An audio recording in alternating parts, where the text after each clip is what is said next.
You a Star Wars fan? Because you'll be amazed at number one, that a lot of women might be into the shit that you're into, but you're so worried about her judging you that you don't give it half a chance. But also some of the things that you're not into, you'll be amazed at how women would want to get into it because they want to get closer to you. A lot of times they say shit like, "Oh, I'm free on weekends," or I'm usually free on Thursdays," or whatever the hell. So if it makes sense, then I schedule a date. If she really liked you from the get-go, there would be no reward system you would have to look for to do anything for, right? Because it would automatically be there, And I like to do this in conversations sometimes. When you're speaking with somebody and you'll hear a girl say something like, "I'll never do this," or "I don't like this," or "I don't like that." And then you'll notice, you'll say, "Nah, I kind of like it. I like it when blah, blah, blah." And she's like, well, yeah, when you say it like that, I like it, and it's just kind of like, yeah, you switched up awfully fast for somebody that just really said they don't like something. And so, there's always been clues out there for fellas to understand, like, yo, if they really like you, they will change their whole political party. They're not giving her real instruction. They're not letting her know what it really is. And most dudes don't do it. Most dudes don't say what it is because they're afraid to hear no, or they're afraid to bring up sex too early and all of this and all of that. But the bottom line is this.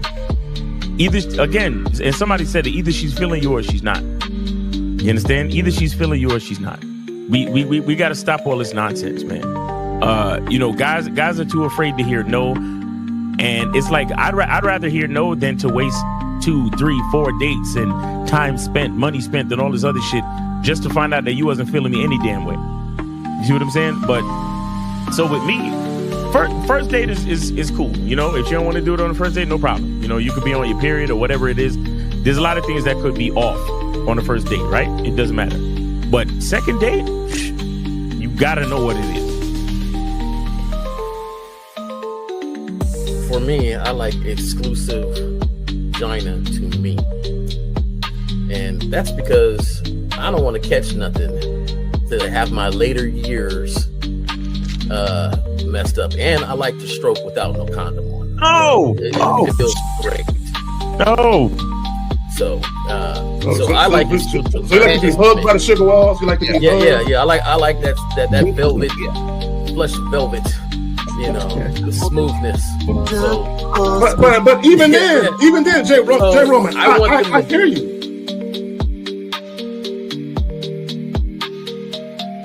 He don't get up for nothing. You understand what I'm saying? So, and the reason is because he has to conserve his energy to do 3 full workouts a day up until his competition date. You understand? So when he's in season, he literally just works out as hard as he can. Then he sits on the couch and his wife brings him everything.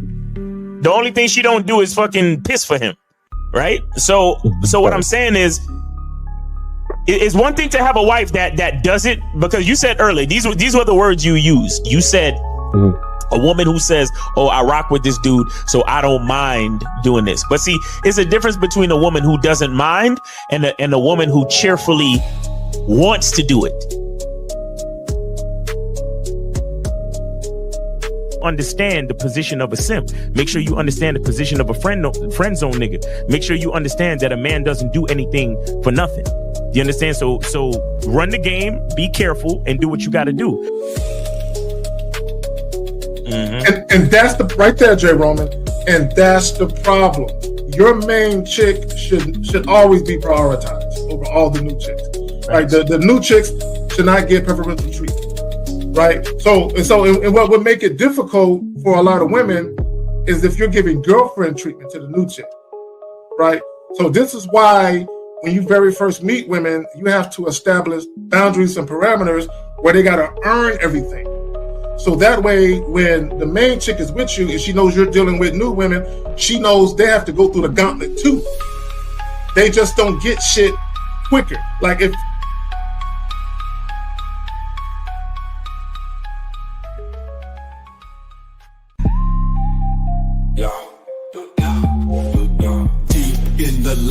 labyrinth, streets be the maze. Hosts on the mic, carry K set in the blaze. Sagging, Miles Cunham with the game so tight. J. Roman lit the torch, keeping it right. Manhood's the challenge, skill set to master. In a world moving fast, gotta move faster. Trap beat, pounding 808, shake the floor.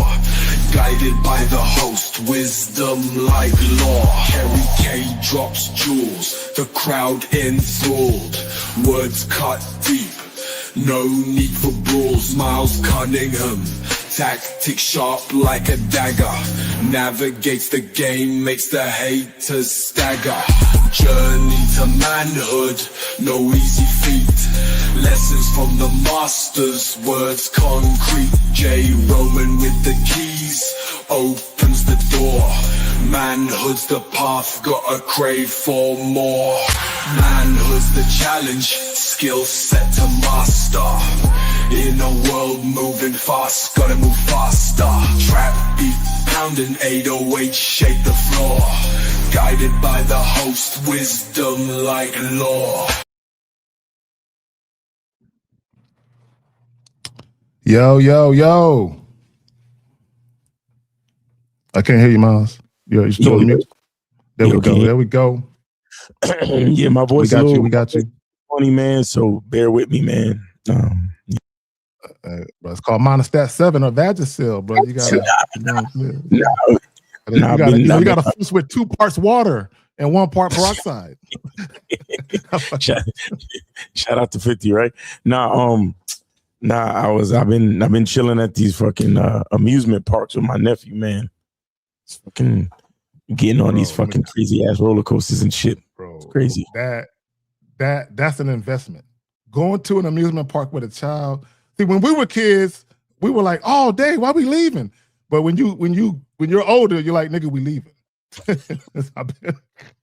I've been here all day. hey, shout out to my nephew too, because when I told him we was leaving, he was like, "Well, we really had a great time," and I was like, "See, that's my nephew." I love it. See you when you look at him like, "We're gonna be all right." Lord, we got one. We got one. Out of all these goofy motherfuckers, we got one. You saved us one. Appreciate it. Facts. Shout out to your nephew. But what's going on? Well, that's what's been going on. I've been, it's a couple times out the year, I spent some time with my nephew and shit, just me and him. You know what I'm saying? And so that's what I've been doing.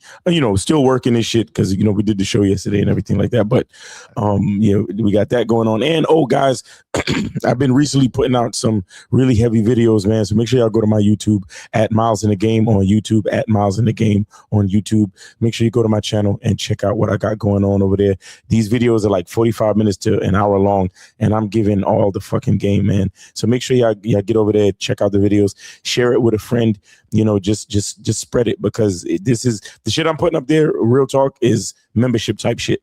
So, just go over there, take advantage, and fuck with it. So, what's going on with you, K-Zach? Appreciate you for having the show, bro. Oh man, I'm chilling, bro. I'm trying to get past this weather. I can't wait until like October, November get here. It's ungodly to go outside at 8:00 and it's 90-something degrees. I'm like, the sun is down.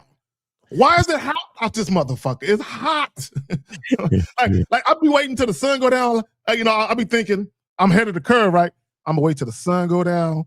It's gonna be cooler. The traffic is gonna be less. They gotta get outside. Everybody had the same thought I had.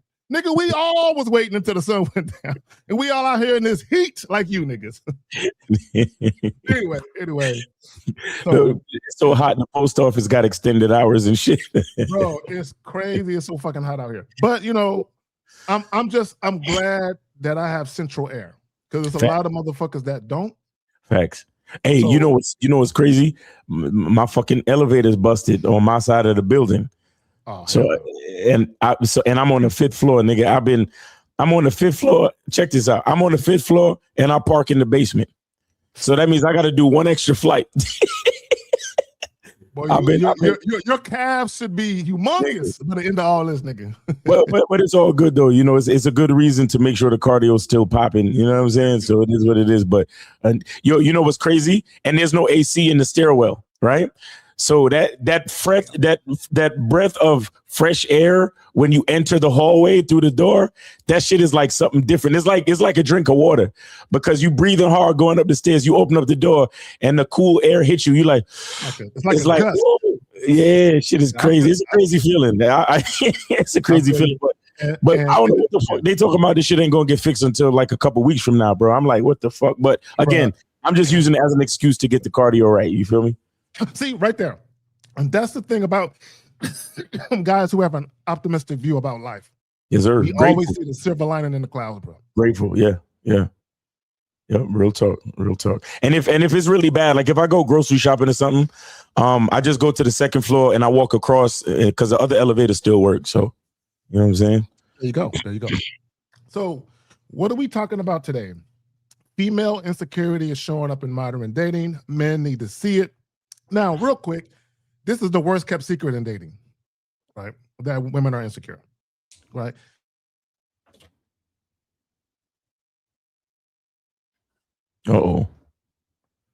Respond and react to the insecurities of women.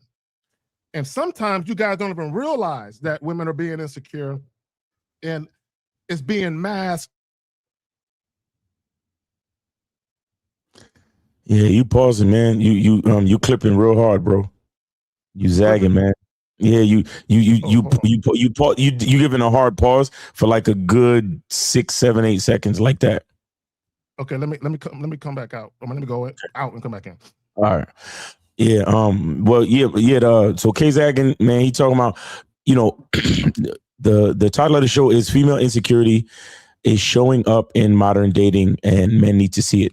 And guys, I want you to understand that a lot of times we pedestal these women so much, we put them on such a pedestal, and we think because we think that they're good looking, we think because we think they, they're dressed nice, they look good, that they don't have any insecurity, right? The confidence that we see in women is based on the confidence that we have in ourselves to recognize their beauty, right? A lot of times it's not really there. A lot of times women are super insecure, and the crazy part is it's like an inverse thing, right? The more attractive a woman is, a lot of times, most times, is the more insecure she truly is. You understand? And that's why in a lot of cases, a woman can't even take a compliment because it's not that she don't believe that she might look good, but is that she don't believe you think she look good. So you might be giving her a compliment and she just be like, oh, well, that's why women say shit like, you say that to all the girls, that's why women say, they're like, oh, stop it. You don't really think I look good. You don't really think I'm pretty and all that other type of shit.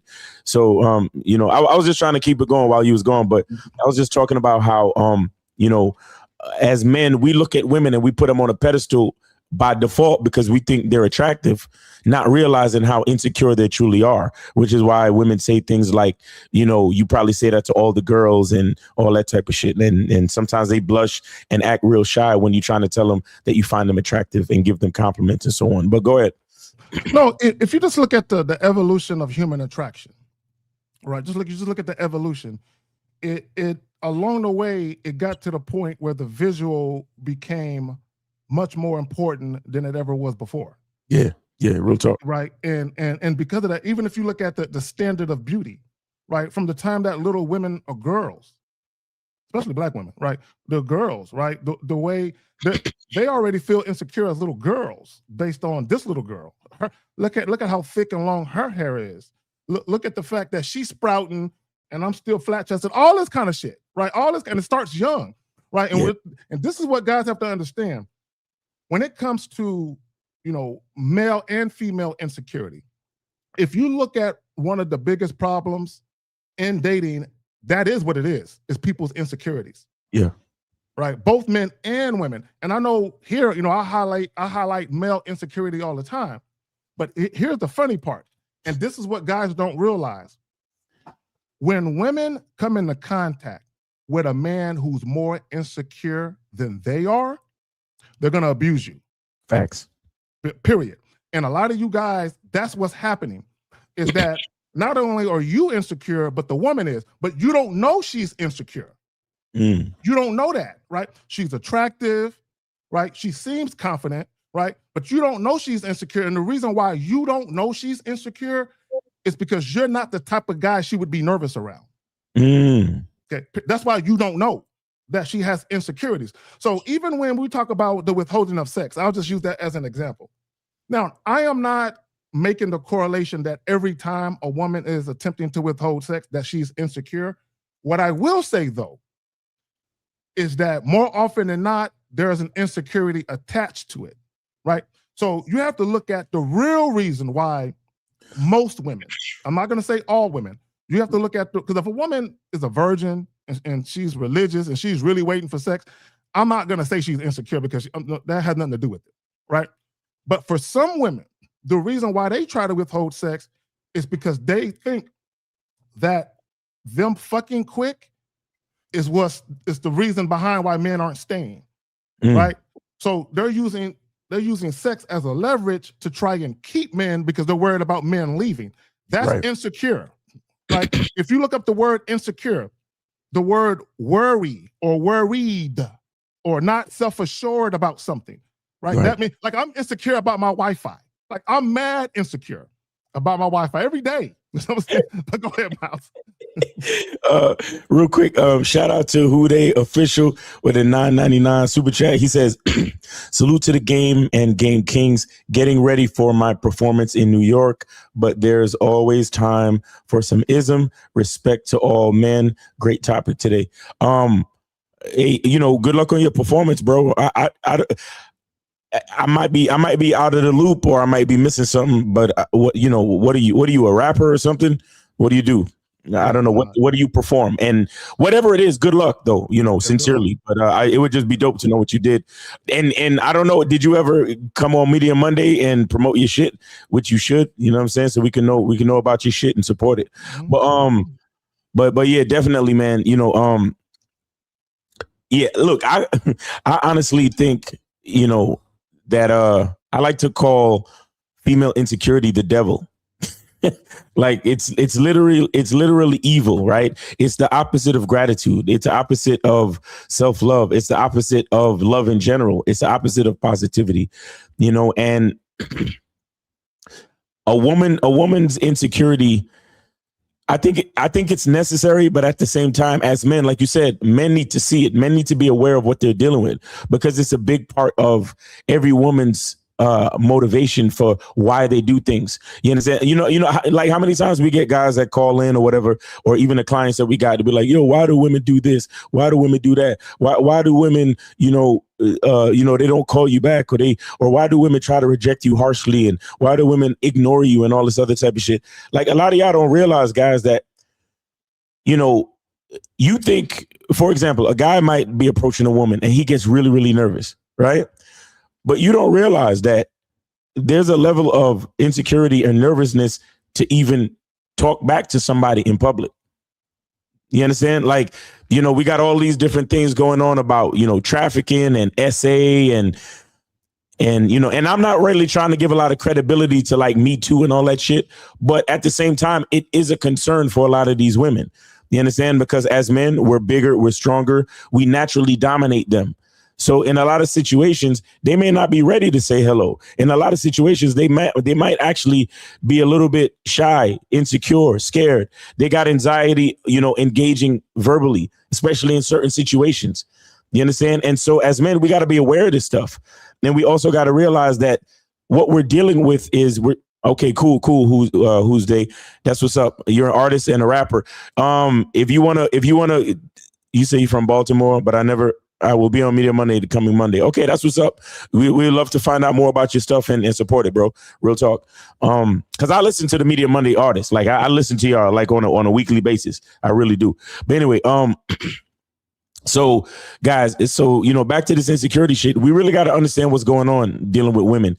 And that's why you have to focus on yourself. You got to have a certain level of self-love and confidence and realize that you can't. It's kind of like letting your haters affect the way you feel about yourself as a man. So for example, what am I saying? Like, for example, you go approach a woman and let's just say you say hello or whatever, and then she ignores you or you say hello and she's like, oh, I don't feel like talking. Leave me alone. There's a lot of guys that'll take that and just be like, oh man, there's something wrong with me. Why she don't want to talk to me? Why does she ignore me? Blah, blah, blah. But what you don't understand is that you're allowing, it's like allowing a hater's response on social media to make you think there's something wrong with you. I mean, if go through any fucking comment section, majority of the people that's speaking negatively on shit is people with low self-esteem and insecurity. Because ask yourself, why do you have so much fucking time to watch a video and then speak negatively on it? Me personally, when I see a video I don't like, I just scroll past. You think about the person who doesn't like a video or who doesn't like a message in the video. Instead of just scrolling past because they got their own personal life and their own things that they're already grateful for to move on and experience, they're sitting there taking time to give you a fucking paragraph, to write you a fucking paragraph that they edit and fucking rewrite and all this shit just to hate. If that don't scream insecurity, then what really does? So it's like, that's what I'm saying. Like, you got to realize what you're really dealing with in this world. When you hear people criticize and treat you a certain way or ignore you or be rude to you, they really don't have nothing to do with you. It has everything to do with what's going on inside that person at the time. And so as men, we got to see past, we got to be stronger, right? We got to be, who says, I forgot what rapper said, a giant can't get affected by midgets. Like, you get what I'm saying? Like, you got to said that. Yeah, I know. I think it was Dr. Dre, somebody. You know what I'm saying? But the point is that as a man, you really got to be so much stronger. You got to have so much more confidence and faith in yourself and the God within you as a man, and ultimately your masculine identity. You got to have so much faith in that you can't let any of those little things fuck with you.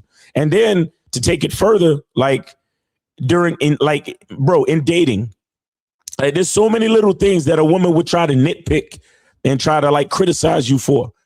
And what all you need to understand is that if she's taking the time to nitpick and criticize, is that she's just not feeling you like that. And it's time to move on.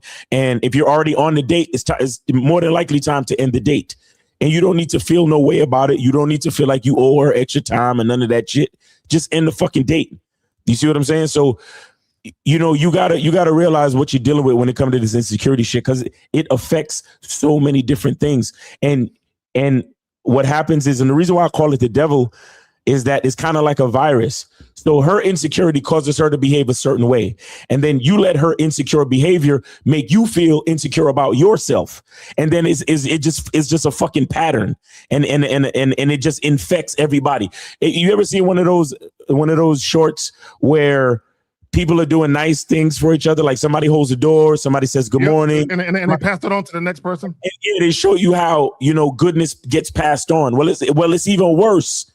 On the opposite side, it's super easy to pass on fear and negativity and insecurity. You understand? So as men, we gotta be better than that. We gotta be so much stronger, bro. But shout out to Jay Roman for joining us. What's going on? Good with your family. Hey, what's up? Everybody hear me okay? Yes, sir. We got you. All right, we got you. Good. Real quick, let me say this before Jay Roman hops in here. Let me say this real quick. If all you men watching right now, if y'all pay attention, if y'all really pay attention to, when I say pay attention, I mean don't obsess about it, but if you just notice, I should say, women on the internet, they're telling on themselves all the time. Women tell on themselves all the time, right? And Miles, you hit the nail on the head when you were talking about complaining. If you look at the root cause for complaining and dating, part of it is insecurities. Part of it is insecurities, right? Because you have people, like, I'll give you a prime example, and here's my favorite one. Like, I'll see this Facebook post where women will say, an attractive trait or a real man reassures an overthinker, right? That's the post. Like, a real man reassure. Let me break that down. What that means when women say, "Oh, I need a man to reassure me because I'm an overthinker." What she is saying is, I'm insecure, right? And I'm so insecure, I need him to constantly make me feel like I'm still special to him, make me feel like I'm the only one, and make me feel like my position is solidified. Right? That's what that really means, right? So, and I said all that to say this, and here's the truth that women don't want to admit to. It bothers women that they can be so easily disposable and replaceable by the men they covet the most. Facts. And that is an extreme form of insecurity on a woman right there. Facts. Big talk. Real talk right there. Was there a video that was played or anything that I missed? Nah. We just a topic, bro. We just shoot from the hip. 6 shoots. It's just a topic, Blues brother. Yeah. Yeah. I don't subscribe to the insecurities. Sorry. I don't get a lot of energy toward it. Right. Especially in relationships. I like to call it emotionally hostage, right? Where they want to hold you emotionally hostage off of their emotions and have you react to everything. And that's because of whatever insecurities is going on. Just like every time you leave the house, you're going to go fuck that other bitch. Yeah. You know, it's like, nah, that's not it. I told you we was going to play hoop or we're going to, hang with the fellas. But because of that, there's dudes out there that has to share their location 24/7. Yo. And then it turns around and makes them want to know their location 24/7. Right. Like, hey, if we can't communicate naturally, what's going on with our days and stuff like that, I ain't gonna be tracking your locations and things like that. Now, I always say this: when they start kidnapping 6 feet, 250 black guys, maybe start sharing my location or something. But we don't get kidnapped like that. But it's always good for ladies to, if you have a significant other or if you have somebody, to share locations at times, right? And just for safety. I don't want nobody to be like, I don't want to know your location, but it might be good to know her location when she's hopping in an Uber or a cab or something like that. Yeah. I just heard an incident where the Uber driver was kind of like rolling somewhere that wasn't the direction. It was ignoring the lady, and then she got on the speakerphone with her husband, and he was like, "Oh, you're on this street." So you kind of let the guy know that, hey, she's being tracked. So, right. So for safety reasons, it might be a little different. Facts. But if I'm checking out your location because to keep you in line, to make sure that you understand, like, hey, I don't want you doing nothing out there, and give me your location. Where were you at? And her insecurities have now become your insecurities. And I feel like the dating world for men right now is nothing but insecurities. My nigga. Oh, hell yeah. Oh, yeah. Right? That we have adopted. Unfortunately. From the woman. It's just a whole bunch of insecurities. And I can't even say from the women because we're men. We're leaders. So we shouldn't adopt anything. No, males. From them. I'm talking about males. Males do. Yeah. So, I'm gonna classify you until I have to kick you out, right? So as men, as leaders, we should be teaching the relationship. And I'm gonna come as relationship because I don't give a lot of energy for nothing I just met. So this ain't, I'm always coming from that zone. We should be teaching security. We should be teaching the trust. We should be teaching how to move and things like that. Not reacting to the insecurities, So I don't. You ever go somewhere and you come back and they want to know all the details? I don't give a lot of details. Like, this is what happened. You can't, like, what's all the questioning for? Like, are you? Yeah. Well, who was on there? What was going on? I get rid of women real fast who do that shit. I kick them out of my life, bro. I don't play that shit. I don't play that shit. I really want to, I want to talk about what you said. It's like being held hostage. It's really like a trap, man. It's a trap. It's a fucking trap because it's one of them situations where the insecurity itself is such a sticky thing. You end up being damned if you do, damned if you don't. Because so for example, with the example you gave of giving details after you came back from somewhere, if you give details, so now every question she asks you is going to lead to another question. So you're on a continuous loop of questioning. And now you're not asking me questions. Now you're questioning me. So now we're getting into disrespect. So now insecurity is leading into disrespect. But then on the flip side, you ask me a question and I don't say anything, then that's me being emotionally unavailable and distant and all this other shit. You understand? And so now she going to get some type of, her insecurity is going to make her have some type of dissatisfied attitude, which if she's not of sound mind, she's going to try to treat you differently, which still leads to fucking disrespect. So you're damned if you do, damned if you don't. You understand? And that's what I'm saying. Like it's really the devil these days, bro. Like it's really, really fucking bad. Ask me how I know. It's fucking. It's and a I'm slippery glad. slope. No, it's just a slippery slope because you have to present this from the beginning, right? Because then you realize, man, I've been answering questions a whole bunch. That's why she's so used to asking it in year 13 or year 10 or something, or year 5, right? Because I've been answering these questions. Like one of my things is when I'm going on vacation, right? Or I'm out somewhere, we have a conversation for the day, maybe at night, but that's it. I'm not on the phone 24/7 out and about. Hey, we was all into Miami. Ain't nobody was on the phone, hey, we turned left here. Hey, we ate at this exact restaurant. Right. Hey, I'm pulling up right now. Hey, let me call you when I get to the hotel. Hey, you want me to put you on I don't know what they do with the videos and stuff. So you FaceTime and all that shit. FaceTime so you can see, scan the room. I know some cats that got a FaceTime to scan the room to say, hey, ain't nobody here. Ain't nobody here. My thing is that ain't no fucking way. Right. But to do that, though, as a leader, you got to do the same thing regards when they go places. Like I know cats be like, man, I ain't let my girl go on no girls trip. I don't care. Go on a girls trip. Why enjoy yourself. Please because go. yeah, enjoy yourself. I'm not insecure about that. Now, if you do something that's not for the betterment of this relationship, it'll come out. So, but until then, enjoy yourself. Right. Have time. I don't need you to call me on every movement that you make. For safety reasons, yes. For that safety moment, yes. But besides that, enjoy yourself. Download for the day or in the morning, how you doing, and go from there. A lot of times we are two-faced. See, a lot of guys, and this is how you get the trap of being that insecurity, right? Where you don't want her to ask questions, but then you ask tons of questions. Mm-hmm. And then she'll go turn around and be like, well, why do you get to ask a whole bunch of questions?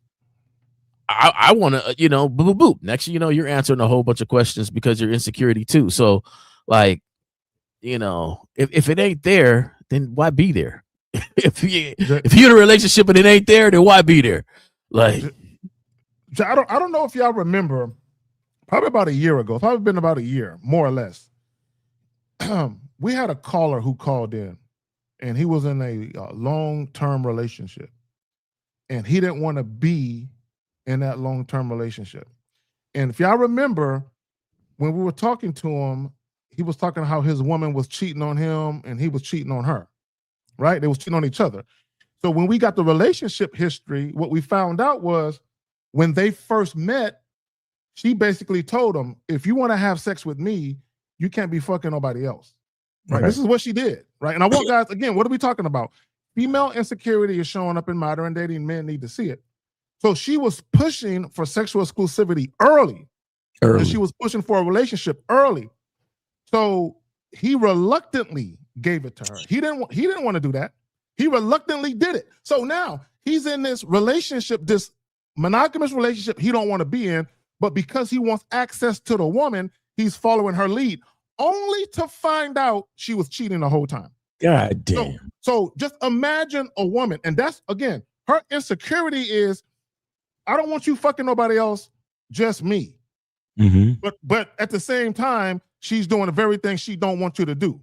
Right. So, guys, you have to be mindful. Now, let me say this. I want to be clear. But that's the trap, too, there, Zach. Yeah. That's the trap, though. Well, here's the thing. I want to be clear, though.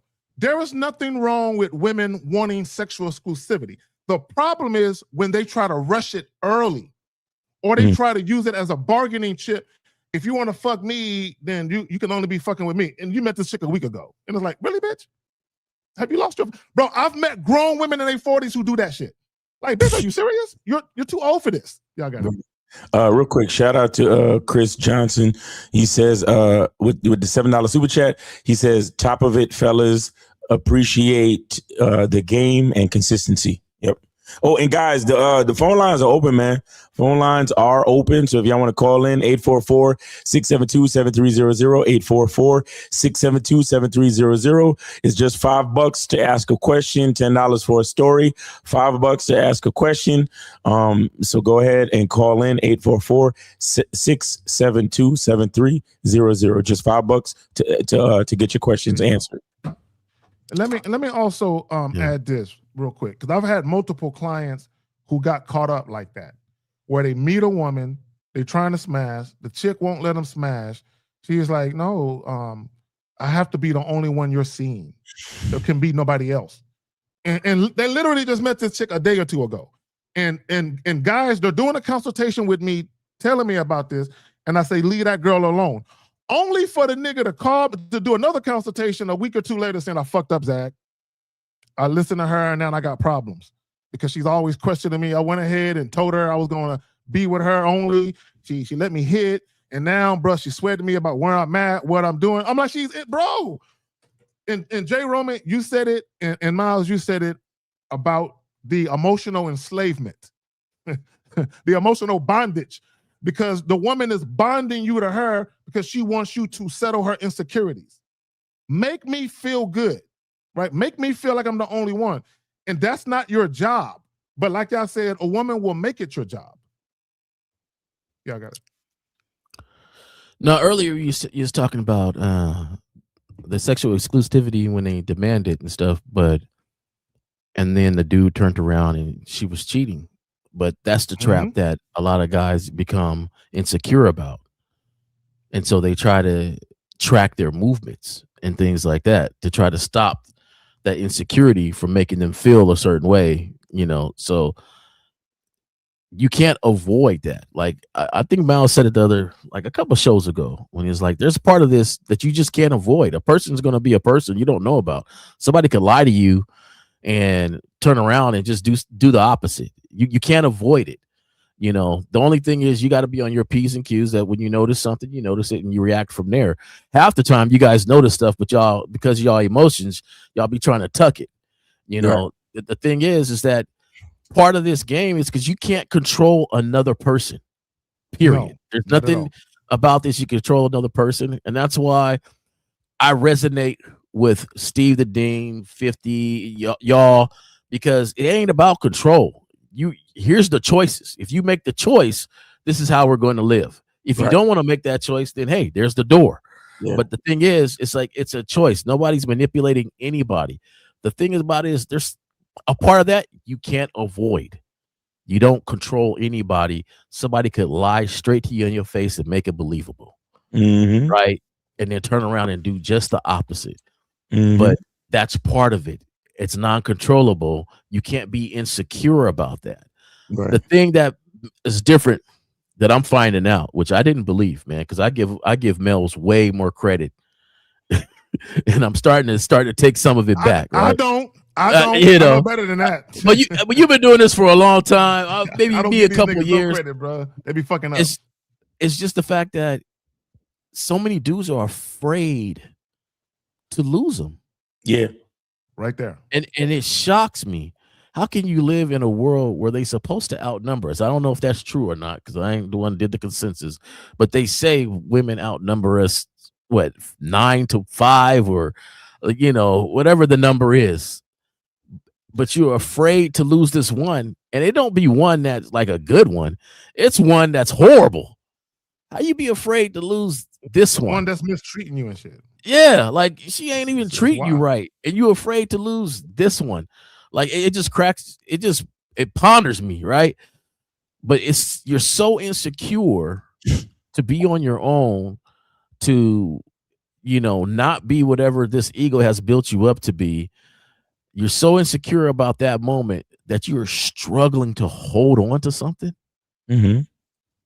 And I don't think they realize how much this woman plays in that insecurity in their heads.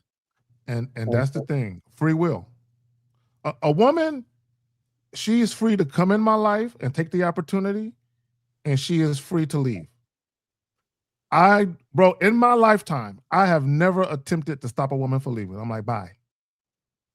Goodbye to you. And of course, you know, they really don't like when you do that. But regardless of that, my thing is this is my thing.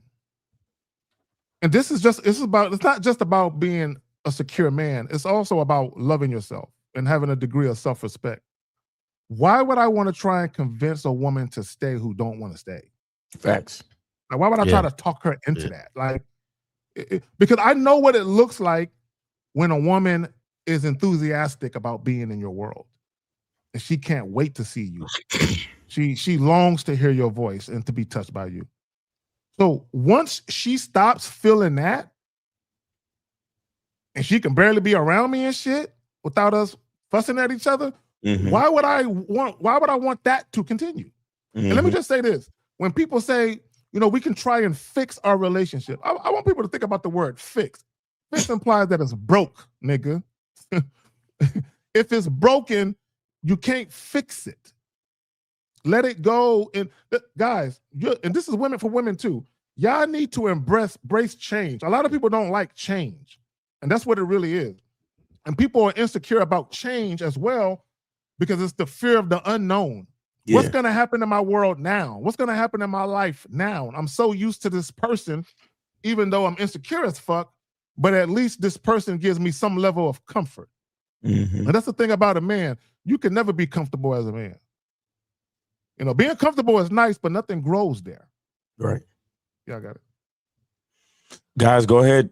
Call in 844-672-7300, 844-672-7300. Go ahead and call in, guys. You know, me and you differ when that comes to that fixing thing, man. You know, it's just because we humans is weak these days. They don't go through adversities, and I'm not talking about somebody dragging you through anything, but you know, you have a disagreement and then people be ready to break up and split. It's like, yo, that by no means am I saying do that. No, hell no. You know, now disrespect, stepping outside of our arrangement, whatever that may be. I like cartwheels and backflips. Do you remember that part on Kevin Hart when he was like, you know, ain't nobody want nobody super happy every time you walk into the door or something like that? Bro, and some people that really be hating on people being jovial and chipper and shit. People I do. I want you to be happy to be in this motherfucker, like, and display it to me. Now, if you don't, then hey, all right. But you know, like I want to hear the cartwheels and the backflips on the telephone when I call you. You know, I want to hear, because you only get one call every so often. I want to hear you smile through the phone, bitch, when you talk to me. You know, that's me. You know, I ain't saying that's everybody. Everybody don't care about that. Everybody don't want that. That's me. You know, but me too. The thing is that you don't have to be here. So if you are here, display it like you want to be here. Right. Now, if you don't want to be here, then don't be here. You know, I will find somebody that wants to be here. Guys have to be a little more confident in that part, that you will find somebody to be here. You know, so here's the thing. Here's the thing though. And this is what I find hilarious. Because guys would be like, but she's different, you know, she's different. I don't know if I can find another woman just like her. Here's the problem. See, if you follow women and you take cues from women, of course you're going to feel that way. But if you're the one setting the foundation of everything that is you, right? If you're dealing with women strictly on your terms, you can create the same dynamic again with a different bitch. I need guys to understand that. You can create the same dynamic again with a different woman. She gonna sound different. She gonna moan different. She gonna giggle different. Yeah. The coochie gonna feel a little different. She might cook different. But the whole point of it, if you're dealing with women strictly on your terms, and there's a certain way that you do things, all you're doing is sliding women in and sliding them out. Slide them in, move them out. Slide them in, move them out. So if you actually have dating standards and rules and boundaries that you abide by, and you only fuck with women that move in accordance with those standards, bro, you can find another chick. It ain't gonna be difficult, right? You just got to be consistent about the way that you do things, though, and that's the problem. A lot of you guys, you're not consistent because you move. And Miles, you said it before. Most men are flexible when it comes to how they date. And their flexibility hinges on the attractiveness of the woman. Right. The better her body looks, the more pretty her face is, the more flexible guys are. So if you're moving like that, you're never going to be able to date women on your terms. It will never happen, ever. You know, I think that's the part that a lot of guys don't realize. Like, you know, everything down to excuse me, everything down to sex. As men, we provide, like, we're the natural providers, because again, without an erect, you know, an erect penis, sex can't happen, right? Penetration can't happen. So until men really realize, like, okay, I provide the experience from the core of everything, from the base of everything. You know, it's my party, it's my venue. Like, look around. Like, we talk about this all the time, but seriously, look around. It's our party, it's our venue, it's our house. You understand? Like, they're very important guests, but they're guests. You understand? We provide this shit. You understand? And once you get to that point where you realize how much value you provide, you really got to start having your own standards, like you said, Kay. You really got to start having, you know, your own situation, and realize that, yes, they are replaceable, because I can make this party happen. I can make this experience happen for anyone I choose to. You're coming to me. Mm-hmm. Because think about it, guys. That's why a woman's laundry list of everything she wants in a man is so fucking long. They're coming to us for everything. But it doesn't mean nothing unless you recognize that. So many men, they pedestal these women and they think, oh, she's so pretty, she's so beautiful, blah, blah, blah, blah, blah, and thinking that's everything. No, she's just the decor. She just adds to the decor of the party that you're throwing, bro. That's really all it is. You know what she is? She's aftermarket rims. She's aftermarket rims. Exactly. Look, the Benz came with the rims, or the Lexus, whatever you drive. It looked good the way it is. I don't need aftermarket rims, but I like the way they look on my shit. Facts. The car already look fly, my nigga. Exactly. The car is already banging. The car is already fresh. You understand? I'm just putting these rims on it to, you know what I'm saying, to add to it. A woman is an enhancement out here, bro. I keep telling niggas. That's basically what they are. Fact. A woman is an accessory and an enhancement to the journey of men. You understand? Until we realize that it's only going to get worse. And so this is why insecurity keeps having room to grow, because we don't recognize how fucking powerful we are as men. Right. We actually give credence to the questioning, to the insecure questioning that these women bring to us. We actually take it seriously and give it credence. We actually answer their fucking questions, thinking that it's going to make things better, when it's really not. It's really fucking not. A lot of these, and shout out to Lucario, he says it all the time. You can't take these women seriously. And it's not because you're trying to be dismissive to them or you know, or be you know, to be what's the word, like belittle? Yeah, exactly. Dismissive or insulting or belittle them necessarily. But I know the devil is in you. I know the insecurity is in you. It's deep inside you. I know this. And it's only right, and me adding fuel to the fire is only going to make it worse. So ultimately, I'm saving you from yourself by ignoring your shit. You see what I'm saying? But you got it, Kay. No, and right there, Miles, and there's the difference. Guys have to recognize, and shout out to Lucario as well. He said years ago, sometimes you have to let a woman sit with her feelings. Yes, sir. Right? And there are going to be times, as Miles alluded to, where a woman's insecurities get the better of her, and her mind starts to wander, and she gets a little in her feelings. And as a man, like you said, you have to know when to ignore that sometimes and just let her sit with herself. And like in J. Roman, like if she tripping, girl, you tripping, be quiet. Just like that, girl, you tripping, be quiet, and walk off and let her sit with that for a moment. A lot of guys, when you try to explain yourself, because what it is, you know she's being insecure or vulnerable in that moment because she feels insecure about something, and you're trying to explain it so she'll feel better. Once you do that, you will be a slave to her emotions for the rest of your natural days. Yeah, you're not she holding will me always emotionally require hostage. that of you. You said what now? No, you're not holding me emotionally hostage. That's what I'm saying. I will continue to have a great day. But it's so. The thing I laugh and I chuckle because it's so embedded in us as leaders, right? Because our responsibility is who we deem to take care of. Right. And so we want you to feel comfortable. We want you to have a great day. We want everything to be okay. Like we want these things to happen. But the factor is that we kind of forget.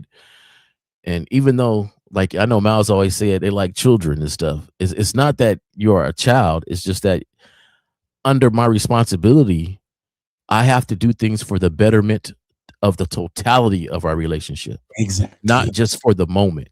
Exactly. And so the moment I can make you feel comfortable and feel cool and answer all these questions, but really, it really don't though. See, that's the thing. It really don't, because if it did, you wouldn't have multiple questions. You wouldn't continue to ask me a whole bunch of things. It wouldn't be on every time this happens, you have 20, 30 questions. Right. Because I'm not making you feel comfortable. I'm just answering these questions. And it's not connecting to you that I don't have to ask them that many questions because I know nothing's going on. Right. So for the betterment of this relationship, I have to be a leader.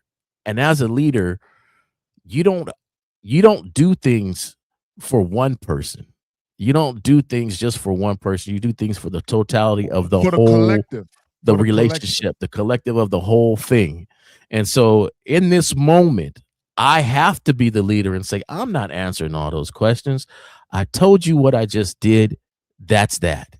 That's that. And let you sit and go and ponder that. Now, if you don't like that answer or that response, then hey, maybe you might want to be with somebody that's going to answer a whole bunch of questions. But really, you don't want to be with that person because you would run that person over and it don't make you feel good and don't make you feel secure. Yeah. So my thing is that as men, you got to understand, if you have this style of relationship, and I'm going to say that because some of y'all like to be in the cuddled position. If you have this style of relationship, you have to do things with the thought in mind that I'm not trying to please everybody. I'm just trying to please our relationship so it can continue to learn and grow. Right. Exactly. There you go. Yep. Let me say this, and this is an unpopular truth. And Juliana, I know she's in the chat. There's actually a parallel between the behavior of women and children. I'm not saying that women and children. Let me express what I mean. They call us daddy. Fuck out of here. Yeah, there's definitely a parallel between the behavior of women and children. Let me give you an example. What do both women and children always want? Attention. Yes, sir. What else do they want? They want to be the center of it. To be the center of what? Attention. Mm-hmm. What else do they want? They want to be spoiled. Yep. There's a parallel between women and children. I'm sorry, there is. Without working. Yeah, exactly. Without earning shit, they just want shit. You know what? Boom, right there. You know what it is? And I'm glad you said that. Kids want shit on the strength of, don't you love me? I'm your child.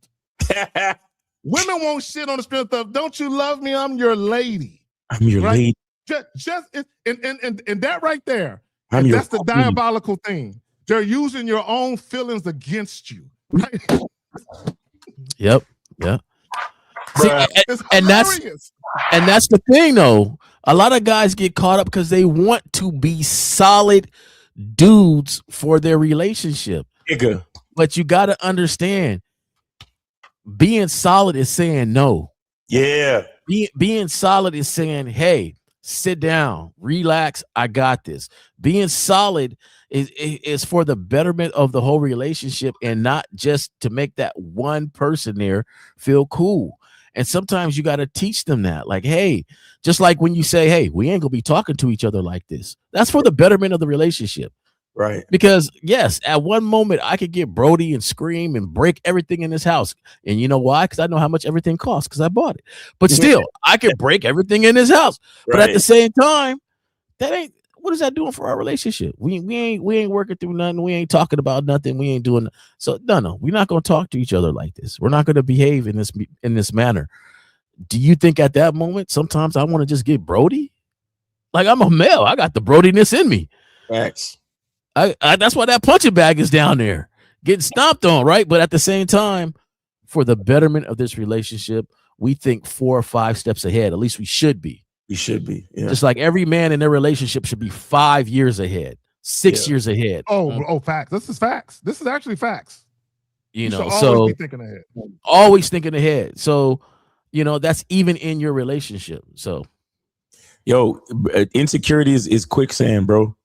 Insecurity is quicksand. The more you try to move to get out, the lower you sink.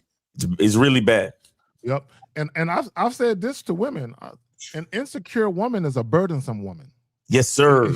You're a burden to a nigga. You know what I'm saying? Straight up, right? And I'll tell a chick that to her fucking face. You're a burden. I got to get rid of you, right? And this is why masculine presence and masculine men who are very confident and secure is important, because we balance the insecurity in women out. Okay? I need you guys to understand that when you are a secure, this is why women say confidence is a sexy trait, because even if women don't realize it consciously, subconsciously, when they're dealing with a man they're actually attracted to who is very secure and confident within himself, they feel a little more at ease. Mm-hmm. Right? This is just facts, right? This is why when they deal with guys who are insecure or guys who lack confidence, they see themselves. They see themselves. And they know that their own emotions can be burdensome to a nigga. Yep. So when they see a guy who's more insecure than they are, they're like, here comes a burdensome nigga. Right? They see you coming because they know they can be a burden. Right? So just understand that. Yeah, I got it. But it takes a man with some strength. Right? Because as you build, you know, they could either help the build or hinder the build. And I don't think a lot of ladies really understand how much they have hindered the build. And so they may not like what is being built, but they don't realize you've been hindering the build. You didn't let them build or add to support of the building. You hindered the build, and now we're complaining about what is built. Well, you have influenced him to the point where his building blueprint has changed. And that's the part where, as men, you have to be strong enough, stable enough, mental enough to understand that, hey, you can't hinder what is being built. You have to exit if you start to hinder what is being built. So, there you go. And not be insecure to say that, like, hey, it's time. We've run our course. There you go. There you go. Yeah. So again, what are we talking about, gentlemen? Female insecurity is showing up in modern dating. Men need to see it. And again, it's not to denigrate women or talk shit about women. It's to point out to you guys that it's a travesty that y'all are more insecure than the most insecure creature God ever created. How y'all beat that? How y'all beat God? How y'all more insecure than women? I'm saying it's ridiculous, right? And that insecurity is impacting the dating scene, period. You can't get around it, right? It's male and female insecurity, but male insecurity is even worse simply because women are looking for guidance. They're looking for leadership. They're looking for a sense of direction. They're looking for a compass, right? An insecure woman cannot get direction from an insecure man. It's impossible, right? When we talk about, and I subscribe to, the yin and yang theory, right? Or yin and yang, or yin and yang, however you want to say it, right? And again, women represent the dark and they represent chaos. That's what the feminine energy represents, dark and chaos, right? The masculine energy is supposed to represent light and order. Light and order. So a man is supposed to bring order to a woman's chaotic life, right? So and part of the reason why women are chaotic is the fact because they are insecure, right? But if you're insecure as well, like she is, you're bringing chaos to chaos. And all those toxic relationships, that's exactly what's going on. Chaos to chaos. You know what's crazy? You mentioned, how you can be more insecure than God, and but if you look at Adam Eve, his insecurities to leave that woman alone, he didn't have enough trust. He was insecure to be like, hey God, this one didn't work out. Where the next one? I got more ribs. Facts. Right? He did. Hey, but he was like, oh man, I don't want to leave this one. Like, Jesus, man. She cool. Man, I wish you didn't eat from that tree, but dang. Well, all right. Well, let me go on and eat from it too, because I don't want to separate us. I don't want to be, so her insecurities about missing out and wanting to be more godlike and all sorts of stuff. Now he eat from the tree because he didn't want to leave her. Not realizing I got tons of ribs in here. I got a lot to spare. We've been fucking since the beginning of time, nigga. God, Scary Perry, I'm glad you said that, because it says two chaos don't make peace. Because you got this dumbass saying about people bringing people peace. Let me quell that goofy shit. A woman can't bring you peace. How can an insecure creature bring you peace? How dare you ask that of her? You know what I'm saying? You want her to bring you peace? No. Guys, you create peace in your life. You make sure there's order in your life, devoid of any chaos. And all you do is only allow women who don't disrupt that peace you've created. You don't need her to bring a goddamn thing, right? Actually, she need to bring a listening ear. She need to bring that, right? Because if you don't know how to listen, then she in the wrong place. But beyond that, a woman can't bring, an insecure woman bring a man peace? Stop it. Stop Hey, Zach, I'm gonna let you know. There's a lot of guys out there that are gonna disagree with this because they have met some women that are encouraging, that are supporting, that are all that's got them running through a wall. But they don't understand, even if that does happen, you have never been in the leader position of that relationship. Right. You are influenced and you are tied to her emotions. Period. Now, even though she uses that to build you up, if she leave, then there's a drop off if you haven't built yourself up. And that's the thing. You got to stand on your own. And it's a lot of times, because I ain't saying there's no woman that ain't like that. I've met a woman, man, dude, the way she rubbed my back made me feel good. I ain't gonna lie. The way she talked and rubbed, you never have a woman rub your back and then put the fingernails on your neck all the way to the skull and kind of bring it back down and, be talking to you. Like you dirty bitch. You know what you're doing. You know I was just thinking the other day. Stop it. Yeah, it was so nice to have you around. You like, yeah, baby, yeah. Yeah, there's a lot of women out there, what I'm saying? Now, some of these newer women that don't know how to use their femininity, but there's a lot of women out there that do. And they got you feeling like, yo, and I ain't saying there's anything wrong with that, but as a man, if you don't have that in yourself already, that's where you see that when things go awry, how you are held emotionally hostage. You don't know what to do. Like, I don't like what I hear dudes like, man, I don't know what to do without her. Like, what? What are you? What? And on top of that, the dark side of that is there's a lot of dudes out there that women leave, they take their own life. I don't. How you got to be mentally strong. You got to have your own support. You got to have your own, like, don't fall into that trap. And it's not because you don't understand how it feels good to have her rub your back and encourage you and none of the stuff. Yeah, brothers, that feels good. But at the same time, you got to be mentally strong on your own and make yourself feel good on your own, have your own direction. Because if she ever takes that away, you can't sit back and be like, oh man, I don't know what to do now, man. I'm trying to get her back, man. How can I get my girl back? I don't, bro. Leave that disrespectful bitch where she at, bro. I remember years ago. I think I was 14. I want to say I was about 14 years old, and I remember there was this couple, this cute little couple. I'm like, they're a cute little couple. They was always together, right? Boom, boom, boom. One day I go into the boys' bathroom. This motherfucker is laying on the bathroom floor, curled up in the fetal position, crying. And I'm thinking someone died or something, right? Because my father was in the military. We were all, military kids. So I'm thinking maybe someone called him down to the office and told him that, your dad died or something. Gone. That's what I'm thinking. I'm thinking he crying over a death in the family or something. And I'm like, man, what's up? Because he laying on a bathroom floor. We know we'll be having pissing contests by the urinal. Dirty, disgusting. We know how dirty and nasty it is. So he laying on the floor in the fetal position, just crying, right? And I'm like, man, what's up? And he tell me she left me. Bro, I was 14. I kid you not. I made a pact with myself. I looked up to the heavens and I said, Lord, don't let this, I don't want this to ever be me. This can't never be me. This can't ever be me. And I remember people used to always say, oh, Kerry, just wait until you fall in love.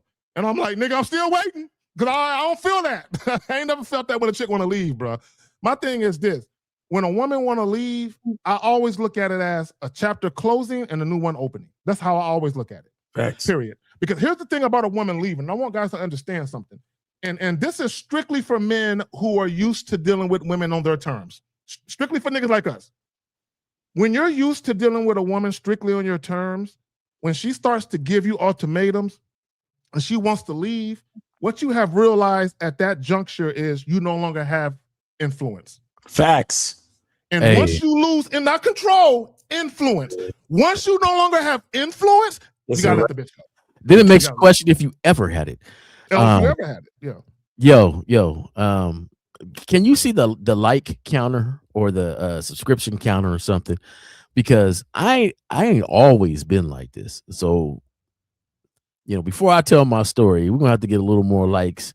But I ain't always been like that. And I always keep it 100. I keep it funky with the group, but this one I embarrass myself. Yeah. Right. I embarrass myself. So, let me know if people they'll put the like button or the subscribe button or something has changed. Yeah. Before I tell the story. But 100%, Zach, I seen a dude. I never forget this dude had both his hands on his head. And he wasn't in the fetal position, but he was just cursing at himself. Oh man, I can't believe I done fucked up and did this. I mean, he was just beating himself down to the point you would even ask yourself, why would she even want you, dog? Yeah. Like, are you listening to your own self? Like, it seems like she did you a favor to go work on yourself if this is how you consider yourself. Yeah. He can't say nothing positive about himself. I'm just like, dog. I like you, Zach. I was like, man, I can't be this. I can't. Over a woman, though? Yeah, over a female? Yeah. And guys, look, I understand some of you guys are married. You love your wives. Guys, real quick. I'm not saying that if the relationship didn't work out, you're not going to feel something, that your little heart muscle won't hit a little palpitation. I'm not saying that won't happen to you. But what I am saying, though, for you to be sitting there with snot bubbles and crying and crying uncontrollably and you're not eating, because I had a family member do that, where the nigga wasn't eating. He was sitting in the dark all day, and I'm like, he wasn't eating his own necessity. No, he was skipping meals. Was he double breathing? I'm like, nigga, you lost your appetite, nigga? He hit the double breath on you? I'm like, this shit is wild that y'all go through these physiological changes behind a woman saying, I don't want you no more. Like, it's crazy. Yo, bro, go get another one. Go get you another one. They out there, I promise. Hey, get the likes up, but go on, Miles, because I'm gonna wait before I tell this story. I'm mad at myself. I am mad. I was so mad at myself. Guys, call in 844-672-7300 and get the likes up, man. Get the likes up. Where we at on likes, Zach? Because you got the main channel, or he going half. He's zagging again. He's zagging out. He's zagging out. See, so I did want to say this too. Like, I know the title, and I know a lot of these skepticism people or people that's always like, well, if you guys are about men, why do you always talk about women? If you see the title here, female insecurity is showing up in modern day dating, Men need to see it. You need to see it. Yeah. You need to see it so you understand what you're doing and how you move. Right. It ain't about the women. All the lessons that should be taught is about building your own self, right? Which is important. Even my son, I talk to him daily on the stuff, and we go over things, and it's for his age right now. And I encourage fathers, if you got sons, whatever lessons you done learned, start teaching them now. On the truth, on the honest, you don't know how long you're going to be here. Facts. When it's early, anything could happen to you. And I don't want the influence of another man that steps in without something that's I said in his head that could question that. Facts. That can question exactly what it is. Real Just talk. like me in 1950, long time ago, we made a pact with each other that if any of us passed, that we would take the sons and raise them up the best way we can, that the mother would allow, to raise them up and say, hey, I know your pops wouldn't have did this. I know your pops don't move like this. I know your pops, and not like how I would move, because me in 1950 is different, right? But just the way your pops would move, let me give you that information. Reinforce it, because I know your pops. Right. Exactly. I know your pops, and this is how he would move. Exactly. I might move a little different. You know, we not coordinate, but we see eye to eye on a lot of stuff, but there's stuff we don't see eye to eye on. Right. So let me give you what your pops would say at this moment, and not with me. We made that pact with each other. And that's the thing, is that don't wait till your son gets 20 something to try to teach him the game. You can't wait that long. He has to see it when he's younger, the little pieces, the pieces that you give him, so he understands, hey, I need to be strong at this moment. I need to be built like this at this moment. Just like I always tell him, like, maturity plays a factor in relationships, right? I don't encourage my son to get no boyfriend, girlfriend stuff. Y'all ain't mature enough for that. But I'ma still teach you the things. Give him the game on, just in case he make that decision. Right. At least he got the info on the thing. So, you know, for all the spectators that's kind of looking around and is skeptical, why they always talk about, you know, it's because it always ties back to the leader. It always does, because what's that saying? Something reflection of the leader, or Miles, I know you because you done said it, like, is this a reflection of the leader? Like anything that happens underneath that. Yeah, anything that the female does is a reflection of the leader. Anything that the follower does is a reflection of the leader. You understand? Right. So yeah, that's facts. So either you have good leadership traits or bad leadership traits. Right. Period. Guys, it's really that simple. Because here's the thing about having good leadership traits. If you have good leadership traits, any woman who don't want to be led, you're going to get rid of her anyway. Facts. Right? So she won't be there to disrupt anything. But if you have bad leadership traits, you're going to deal with a woman and you're going to be following her. Jay Roman, you said some real shit about giving kids the game when they're young. So my 6-year-old, right? For those of you, yes, I have a 6-year-old. For those of you who don't know, right? So my little nigga, right? A few months back, you was in them sweet velvet walls, huh? Mm-hmm. Oh, come on. Come on, Zag. Zag, man. Come on. Go back. You got to go out and come back in, probably. Yeah. But yeah, we had tripping? Yeah, Zag, you got to go back in and got to go out, come back in, or whatever. All right. Let me go ahead and do that, and I'll finish up the story. I'll be back. Yeah, but guys, go ahead and call in 844-672-7300. It's just $5 to call in, support the show, and get your questions asked. You killing 3 birds with one stone, man. Just $5. 844-672-7300. Go ahead and call in, guys. We are here to answer your questions. So just a little donation, make it happen. Yeah, feel me? A little support for the show, make it happen. All right. Go ahead and call in. See, I find that somebody put on here, who's day official. Yeah. Put on here. Sometimes I wish my dad did for me growing up, but it's all good. He did and said what he knew. Mm-hmm. A lot of times, and this is what we're talking about, influence, right? Mm-hmm. Insecurities. A lot of times the mother will influence your dad not to teach you some of the game. Yeah. Even though she fell for everything your daddy told her. Right? So, which is crazy that you find like ladies that they raise their sons with these emotional hostage trait, right? To always be attentive to these emotions, to be attentive to her emotions, right? When they would not even be attracted Yeah. to that sort of guy. They wouldn't even be attracted to that sort of guy. And the proof is, look at your dad. For some of y'all who got real dads, like, you know, I ain't talking about, you know, the dad that don't teach you nothing, but the dad that actually is like, yo, this is what it is. So the active father, the participant. right. It's like, you know, don't teach him that about, don't say that about women. Don't you know, oh, well, I ain't gonna teach you that, son. I ain't gonna tell you this and to tell you that. Like, no. Tell him the real. Tell him the real. Yeah. At age appropriate. You know, I ain't teaching my son at age 6 how to. Hey, middle school. My oldest son, when he was like 11, I was showing him pictures of what it looked like when you don't strap up. Very graphic pictures. Like, hey, look at this shit. He was 11. That's, he was traumatized, but he needed to be. But here's the thing. Let me get to my point about these young men, right? And about giving these young men a game and how early it actually starts. Okay, back to my 6-year-old.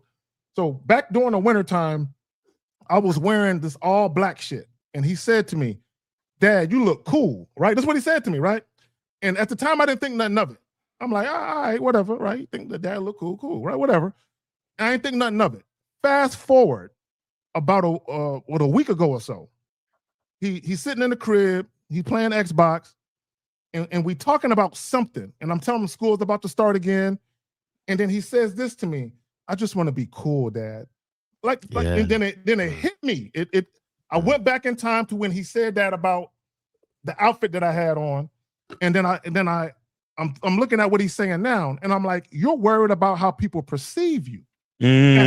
At six, you're worried about this shit. Yeah. So I sit him down, turn off the game for a second. I said, look, so I'm schooling him, right? And I'm telling him, I said, you're cool because you're you. So I tell him, you know, Caleb, Kai, Lee, Randolph, you're cool because you're this person. Mm-hmm. Right? You're cool just on the strength of who you are. Be proud of your name. You don't need someone to tell you that you're cool. You don't need to put on a cool outfit and have someone say you look cool in that outfit.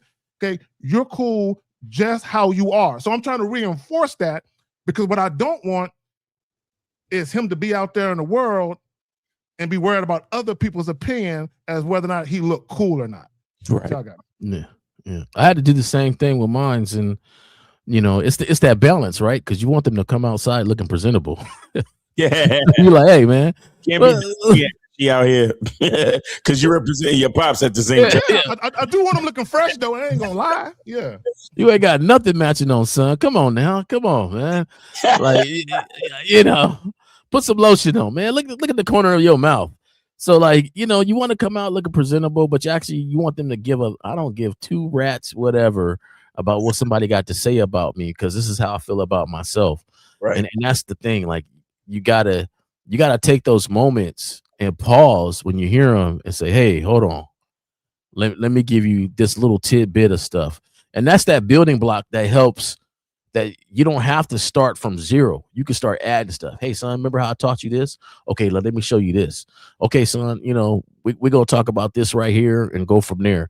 And I think as fathers, you got to take those moments. You got to take the moments to get off the phone, especially you single dads, man. Stop swiping. Stop texting that chick. Stop doing those moments. Sometimes we survive our children time and not really invest in the time that we have with them to do things with them. And I find, like, especially single dads, man, like sometimes, you know, because we got that limited amount of time and we're trying to take care of a lot of stuff, we don't take the time to actually spend time with your kids. You survive them. You get them something to eat. You know, you might help them with their homework, put them to bed. Okay, now I got my time to do whatever. And it's like, what have you taught your son outside of school today? What have you taught your daughter outside of, you know, have you had a real conversation with them? Like real conversation with your child? Yeah. Are you reinforcing, like, hey, you could talk to me about anything. You know, you could say anything to me and stuff like that. So, you know, we got to take those moments when we got them, because you don't know how long you're going to be here. And that's just fact of life. Right. You can have a car accident and not be here, and he remembers nothing you taught him at the age of 10. Mm-hmm. He just know, hey, Dad loved me, but he didn't teach me anything. And now you got this goofball that his mother is with talking about happy wife, happy life stuff. You know what I'm saying? So, you know. Hey, young blood, happy wife, happy life is cheaper to keep her. That's it right there. Like even teaching your sons to be proud men so they don't be a burden on a woman.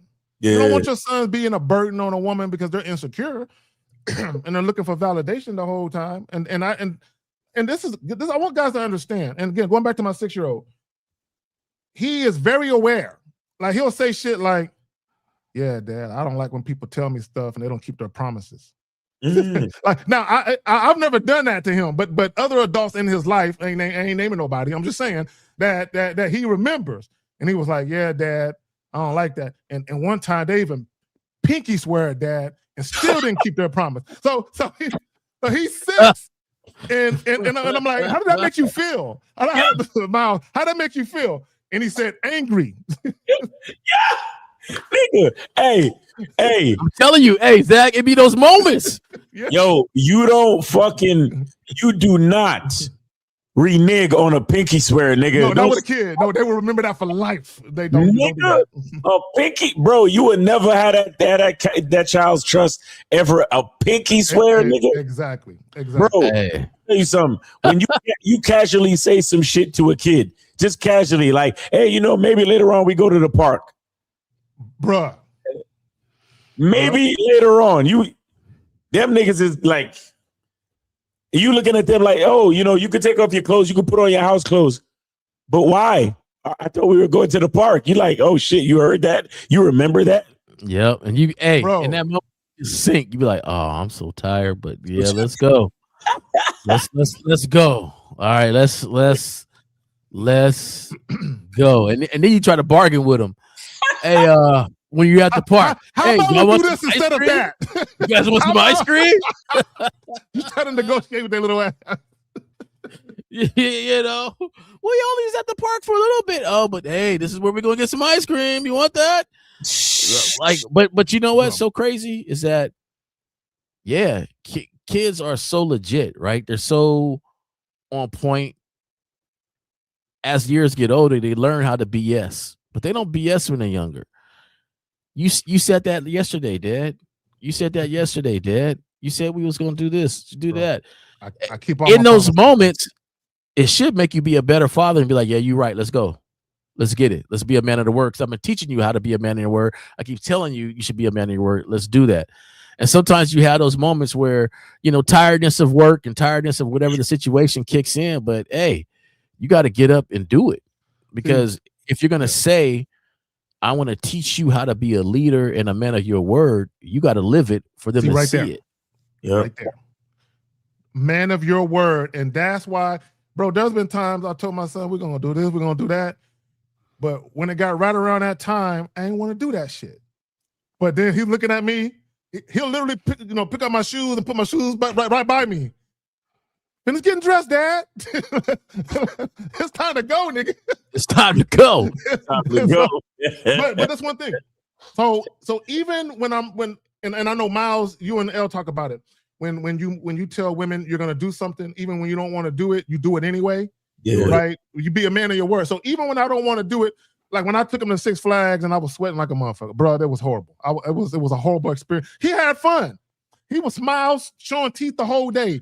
Bro, I'm old as fuck. I'm going through it. I look more like his grandfather than his father, right? So I know those moments, man. I know them. But I was going through it, bro. It was like, goddamn. But I kept my word, though. That's the most important thing. I ain't gonna lie. Sometimes I just tell the, "Hey, sometimes, nah, we ain't going there, son. Your dad don't want to do that." I had to say that. We got to do something else.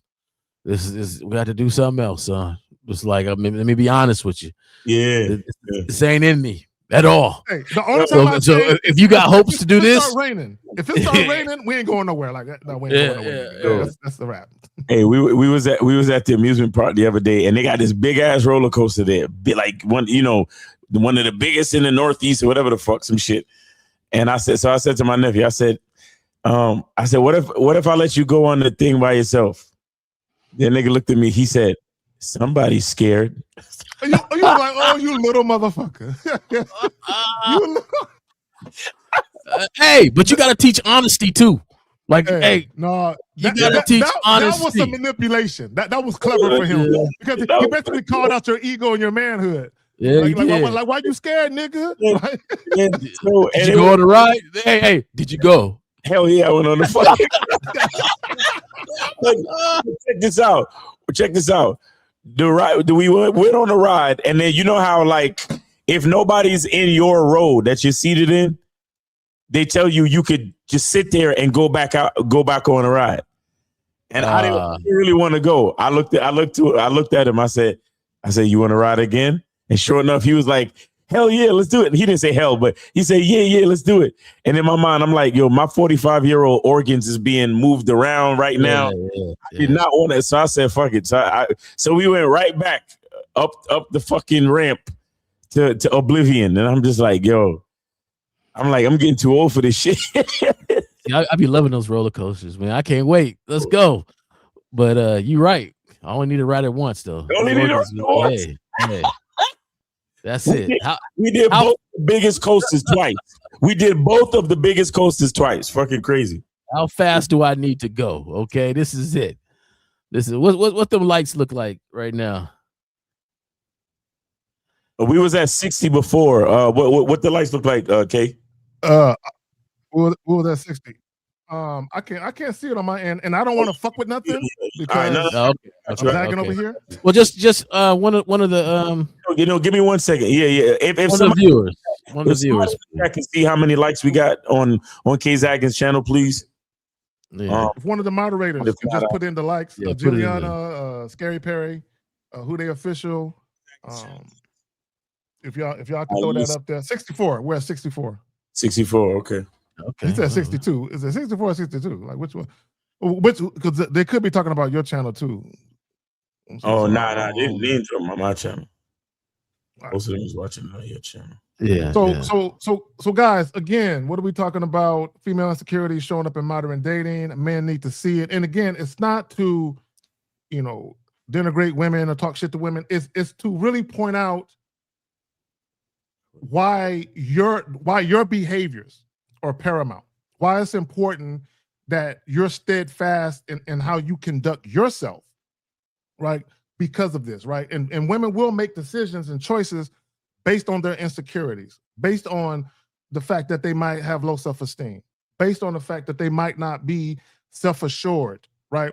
Right? Because women, you got to remember, women are concerned about just being fucked and chucked when it comes to certain men.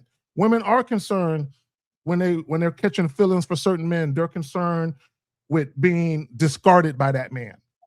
Okay, these are things that women are concerned about. So sometimes these things manifest themselves in how women interact with y'all guys, right? But and here's the key though, when you're dealing with women strictly on your terms, you can sidestep all of this shit.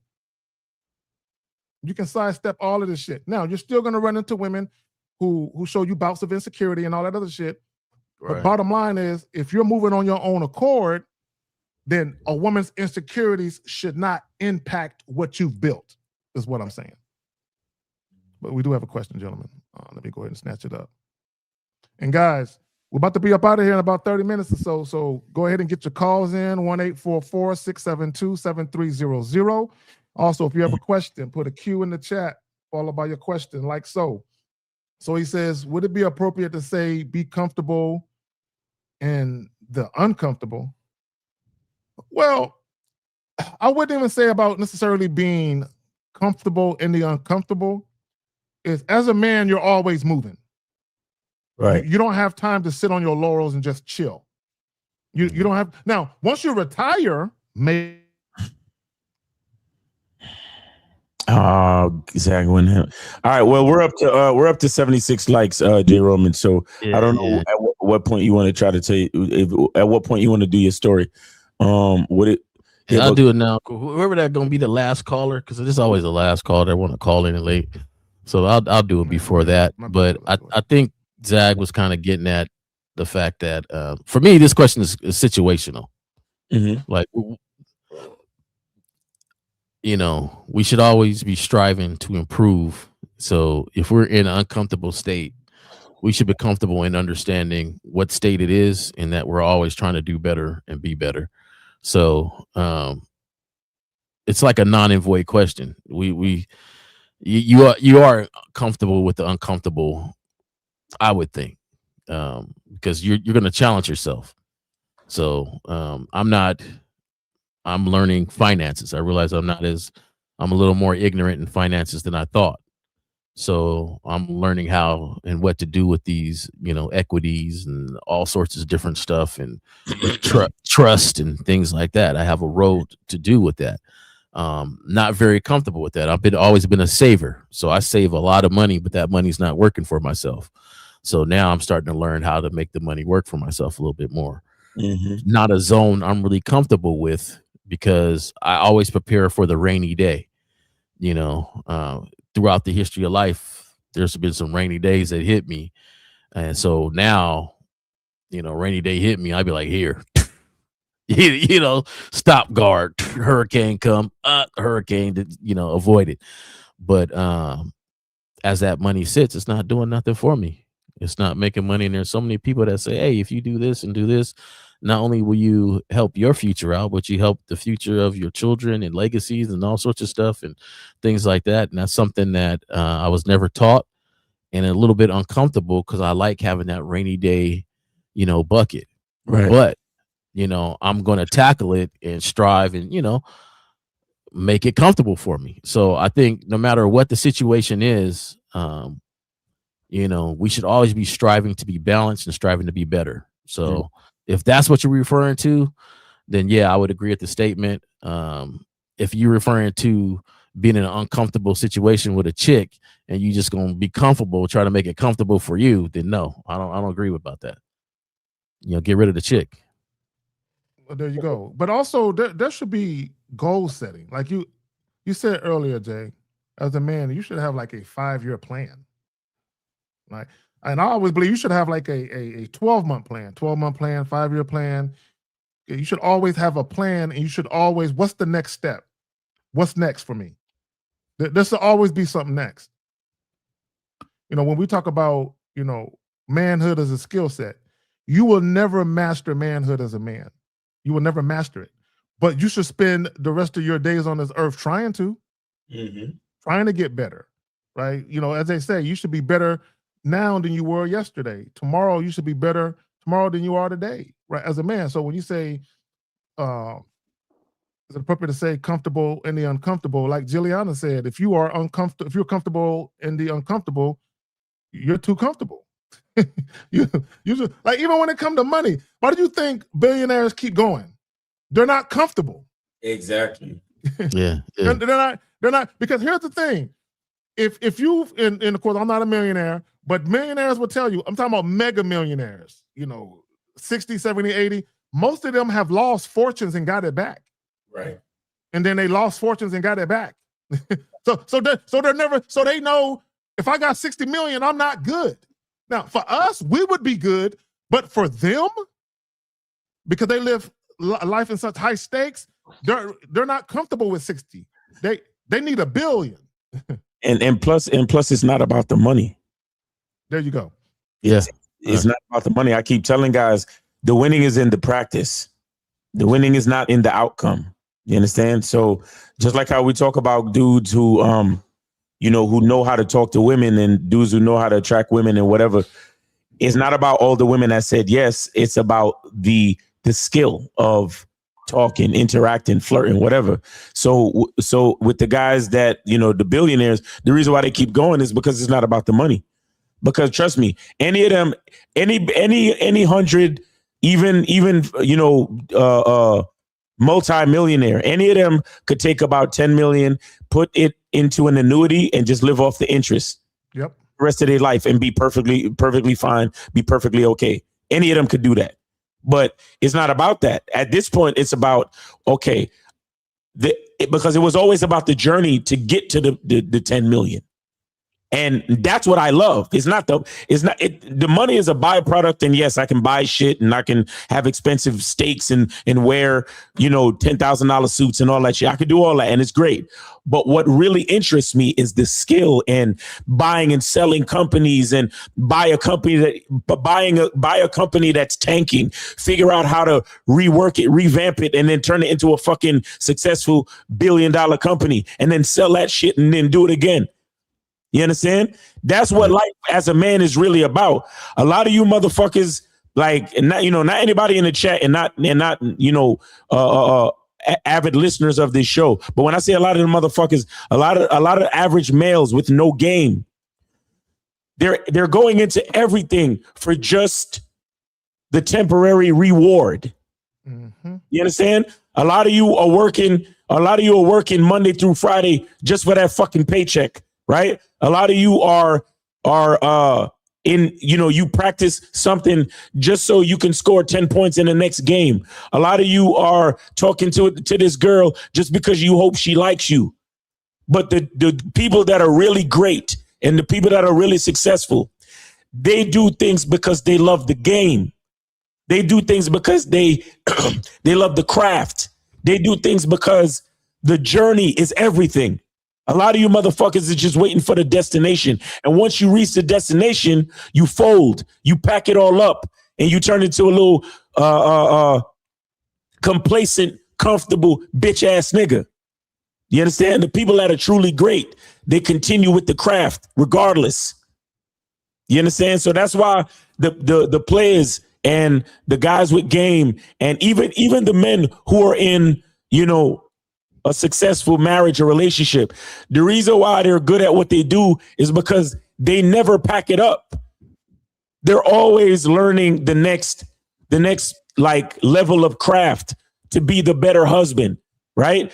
To understand how to deal with that woman the way she needs to be dealt with. So because you said it, I think you said it earlier, Jay, where it's the man who is doing what he needs to do to keep things together. That's the craft. It's not making my wife happy just today so she can suck my dick tonight. It's about understanding the craft to make sure we continue a successful marriage, to make sure we continue this legacy for our children, to make sure we continue this legacy so we can leave something for our family, the house, the wealth, the whatever it is. It's about the journey is everything. Right, most males, are only waiting for the destination, and that is only temporary reward. You understand? But once you get there, what now? No, it was always about the journey. Well, and even with dealing with women, whether you have sex with them or not, it's a journey. Guys, when you deal with women in every type of capacity you could think about, whether you're having sex with them, whether you're dating them seriously, married, having children, side dude, whatever, right? You learn a lot about yourself. Facts. A lot about yourself. You learn a lot about your boundaries as far as what pushes you when it comes to your emotions, what can send you close to the edge, what can send you over the edge, what you like, what you don't like. You learn a lot about yourself. The problem with the average guy is y'all are not taking the time out to really absorb those lessons and actually learn them and then apply what you've learned along the way. That's why, and shout out to Rekka. That's why he keeps bumping his head, right? Because he keeps doing the same shit, and he's not paying attention to the lessons, right? And to your point, Miles, a lot of guys, they think the goal is pussy. Right. They think the goal is pussy. No. Pussy is just something enjoyable along the way to the goal. It's just something along the way. It's kind of like if you're running a marathon and you're running by a tent with some water. The race still got to be finished. You're just stopping to get something refreshing along the way, but you still are on your journey. You don't stop. Exactly. Guys think once they meet a bitch, it stops. Mm-hmm. Or once they bust a nut, it stops. No, bro. Miles, when you was talking earlier, the one word that came to mind was purpose. Mm-hmm. A man who has a purpose, right? Even when we talk about what we're doing, mentorship, spitting this game, we have a purpose that's bigger than ourselves. Facts. And I need guys to understand that. Most people in life, they don't have a purpose that's bigger than them. That's why they're always looking for shit in other people. But Mm. when you create a purpose for yourself that's bigger than you, you're not looking for anything. You're providing a service to people instead of looking for shit. Facts. There's a difference. Yeah, I got it. One of my favorite quotes was from Michael Jordan. I'm a Scottie Pippen fan, but Michael Jordan, he had this quote where he said, "I failed over and over and over again, and that's why I succeed." Exactly. And he listed like 900 and something times he missed the winning shot, and Exactly. 36 times he lost the ball, and it was those things that drove him to understand like there was a growth in the failure that he learned from, and that's why he succeeded. And I think, you know, like you were saying, that journey is not unscathed. Like everything is not going to be perfect. Everything is not going to go your way, but you learn from it, and it's going to make you better because each step that you do next is you're doing it for the better, and you're learning from it. Exactly. And that's the thing is when we sit back and we complain and we have no accountability over ourselves, and we act like we're where we're at on somebody else's own accord, that's where we don't learn. He didn't say, you know, I fell because people are taking the ball from me, or I fell because, you know, something else is happening outside of my means. No, I failed over and over again. That is why I succeed. And I think when you take accountability for your actions and you realize where you're at, it's because of the choices you made and the things you have or have not done, then you're really learning to be better and move on. Right. You know, and you know, you used Michael Jordan as an example. I want y'all to understand, like, Michael Jordan is a part owner of a NASCAR team that just won NASCAR the other day. Yeah. Jordan, his purpose is winning. Not there you go. That's his purpose. Winning. Not baseball. Yeah. Because that's what cats don't understand about purpose. It goes past the bullshit that you think. You think when he won 6 rings in the NBA, that was it? The motherfuckers, he's winning in the shoe game. He still sells, his sneakers are still the most popular basketball shoes. And will always be. Nobody's ever going to eclipse Jordan. Re-release. How many fucking times he re-release? Huh? The same shoe. The same fucking shoe. And he's winning in NASCAR. And he's continuing to win. Bro, they did the interview they did with him the other day. Behind him was some fucking type of car, some type of Bugatti or some shit. But of course they blurred it out because you weren't really supposed to see it. But imagine somebody comes to your house to do an interview and just looking in a certain direction of your house looks like art. Looks enough like art where they could just set the camera up anywhere in your fucking house. That's greatness, nigga. Y'all niggas, yeah, a lot of niggas is trying to get rich just so they could buy that one car. No, I'm getting rich so you could come to my house and do the interview any fucking where you want. My whole life is a movie. That's my purpose, to win at everything I do, regardless. What's so crazy though? Yo, I'm telling you, it's crazy. What's so crazy though? It was on, I believe it was on Instagram. They were taking different people, like the actor that was in Top Gun, the last one. He was an actor since he was 16. He never had a hit role. I mean, finally he got one. You know, it was just going over different individuals in this world that you would look at and you would think that they always were winning, but they were not winning. They were not winning until the very end right now of where they're at. And it's because they just didn't give up and they learned from everything ahead of it. So, you know, no matter what it is in life, always learn and grow. Always learn and grow. Always. Yeah, I seen that. I actually wrote it down. So let's talk about it. Zay Roman, if you have a chance, take a look into can it be very helpful? Okay, cool. Whole life insurance. Yeah. I thought it was a question and shit. Okay, so let's No. Look, real quick. I just want to show y'all what I'm talking about real quick. Google search, boom. Let me can y'all see that? Put it up real quick. Look, this is the interview. Look, I don't know what kind of car that is, but that's a real car behind him while they doing the fucking interview. You hear me? Yep. See, and any, like you say, in any place he sit is gonna be a dope shot. Any place you sit in my fucking house, bro. Like, you can go to the bathroom, nigga. There's gonna be some 24K. You know what I'm saying? Everywhere, nigga. Anywhere. Pick a spot. It's gonna be a dope shot. Nigga, don't play with Jordan, bro. His purpose is winning. Fuck out of here. And to your point, Miles, about Jordan's purpose being winning is bigger than him. Facts. But not only that, think about what he does. He builds a team and they win together.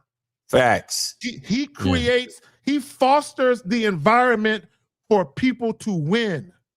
Exactly. And believe it or not, that's true game, especially when you're the type of man that can create a winning family for real. Now, yeah, go ahead, Mouse. Go ahead. No, that's it. You good? Winning family. No, just off of what you're saying though, like even Shaq. Shaq's one of my favorite players, and his portfolio is ridiculous. Yes, sir. Of different things that he invested in. Mm-hmm. But he will tell you all the failures that he invested in too. Mm-hmm. Why is that important? And that we talk about the failing of it. One, it's because you should be learning from the failures. But two, that means they were still taking the shot. Right. So you can't just give up off of one bad incident. Oh, she didn't like me. Oh, this has happened. Oh, this is like, no. We still rolling. 240. Can you hear us? Yeah. Oh, okay. Shit. Look, I got to call back. I got to send K-Zag and something. Okay. All right. No problem. Appreciate it. Yeah. My bad. Jerome. No. We can go with the caller, but I'm just saying, like, the reason we talk about the failures is because they didn't quit making the shot. They didn't quit taking the chance. And that's the thing. You can't have one bad incident and be like, oh, no girls like me. You ain't talk to every girl in the world. You ain't, that ain't the case. So, and that's the bullshit when you're only outcome dependent. That's the bullshit when you don't realize that the journey is the important thing. You understand? They only do things for some type of reward, for some type of outcome. That's not what it's about, because the outcome is you. That's the true outcome. How did you learn? How did you grow? What did you evolve into over the course of all the practice and all the experiences that you had the privilege to experience through this journey? That you are the fucking outcome.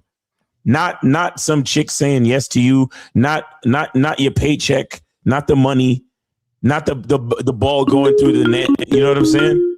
We keep them on hold for just a moment. When you bring them on, I want to. Hold on 1 second. Don't go nowhere. Don't hang up. All right, we got you. Yeah. Real quick, I just want to say this because Miles, you said something and it made me think of something, and I want guys to think about this.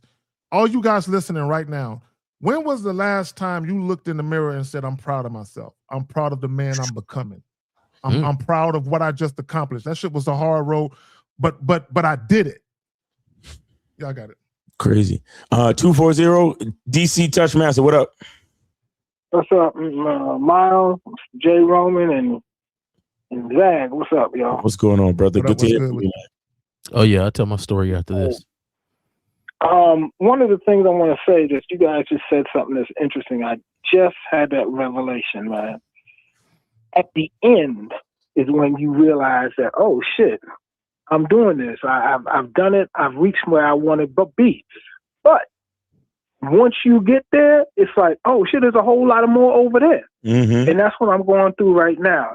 I had just put a new entry on my resume. Mm-hmm. International consultant and speaker. Next Friday, I'm in Nicaragua for 28 days doing my patent, doing speaking, and it's going around making shit happen. Nice. So in this, I'm at 20 years in my career. I'm 65. I'm thinking it's over. Nice. And it's not. And all it is like you said, is what I see myself doing. Anyway, who go around speaking? I ain't never been there. My sister lives there. I ain't never been there. But like she said, yo, bro, you got a lot of stuff to do here. A lot of people around here, not saying the whole place, but a lot of people around here are peasants. But you come here, you're going to have a whole lot of stuff to do. Right. I ain't worried about you. I say, yeah, if the bottom drop out of this bitch, if I can't do anything but teach English as a second language, I'm here. There you go. You can do that anywhere around the world, man. You don't have to speak their language to teach them English. You go in an ESL class, there's everybody there. Right. So, but I'm going down there for my thing, massage, my patent, and other things I'm doing. So, yeah, I'm going to have fun. And there's a lot of people now. See, and this is where the kicker is. This is what I love about me. I'm going there. A lot of people say, oh, I want to go. I want to go. I said, all right, get a ticket. But I'm going to let you know something. There is no running water where I am. Okay. Break, stop right there. You're a convenient American entitled motherfucker. You don't appreciate shit. That's why you cannot go. First world problems. Yep. You're right. I wouldn't have been Going there. to the jungle to see emus and jaguars.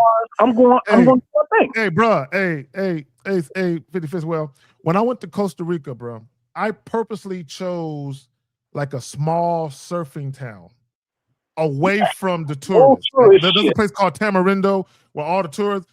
I purposely was away from all of that. I wanted to be like when I would go to the beach, sometimes it was just maybe 5 or 6 people out there surfing. Yeah. It wasn't crowded, none of that shit. Is that like you surf? Nah. Absolutely not. Right. But I do swim. I can't swim in the ocean. I can do that. You was playing spectator then, huh? Well, I was. They was wearing shoes, but I was spectating like a motherfucker. But anyway, but you know, I can swim and snorkel and all that shit. Yeah, and that's the thing too. I got to get in the water, health reasons. My skin thing, August, the shit just start popping up. Getting in that seawater. Last time I was in Barbados, got in that seawater, man. I'm telling you, when you go places, you could appreciate what you have here in the States. All your social justice, rah, super or ultra Negroes talk about shit you don't know about. Go out the country and then come back. Right. Real talk. Because they down here protesting, and God bless them. But you got some of our folks yelling and screaming about something they do not know the rule about. They don't know the rule. I always learned by my mentor. He said, do A, B, C, and D by the rule. If they don't let you proceed by then, take the rules and knock them upside the head with it. And that's what I've been doing. I got put out a lot of places and wind up hiring a person that put me out. Wow, there you go. Yeah. You know, so yeah, people just keep doing what you do. I never would have thought I would have been this far in my career. International speaker, what the fuck? Congratulations. Congratulations. See, when you keep going, you see what happens when you keep going? When you don't rest on your laurels and stop, when you keep going, you'll be surprised with things that come your way. And that's another thing, real quick. When you're the kind of guy you keep going, you manifest things. Things just happen to you. Good things happen to you. So just understand that. Go ahead. You got it, homie. Yeah, and so it's just that, I just want to tell you youngins out there, man, just keep going. It looks crazy. It's people going to tell you no. Take that no and use it. Because I got told no during the pandemic when I first found you. I was in the Carolinas. Everybody was telling me no. I was like, fuck it. I packed my shit up afterwards and came back home. But now, down there, they're like, yo, we need you. No. Y'all got to come to me now and pay an ignorance fee because I gave you a chance. All right, have a good Saturday, y'all. Shout out to DC Touchmaster, man. Appreciate you, brother. All right. I'll be in Galveston too, Jilliana. Yeah. I'm gonna kill the phone lines so Jay Roman could and then we could wrap. Yeah, I'm kind of mad at myself right now for saying I'm gonna tell this story, but I'm gonna tell it. I'm gonna get it on. So a lot of you guys over the time of listening to me or 1950, you heard about this double date that we went on. Right. And I'm not going to go about the double date, but the double date ended, and unbeknownst to both of us, we wasn't cool with that double date at the end of it. So we both broke up with the chicks that we was with at the time. It's not like we made a pact to break up. It's just like, oh yeah, man, I broke up with her. Well, I don't even think 1950 knows this. So I think it's the first time I ever said this.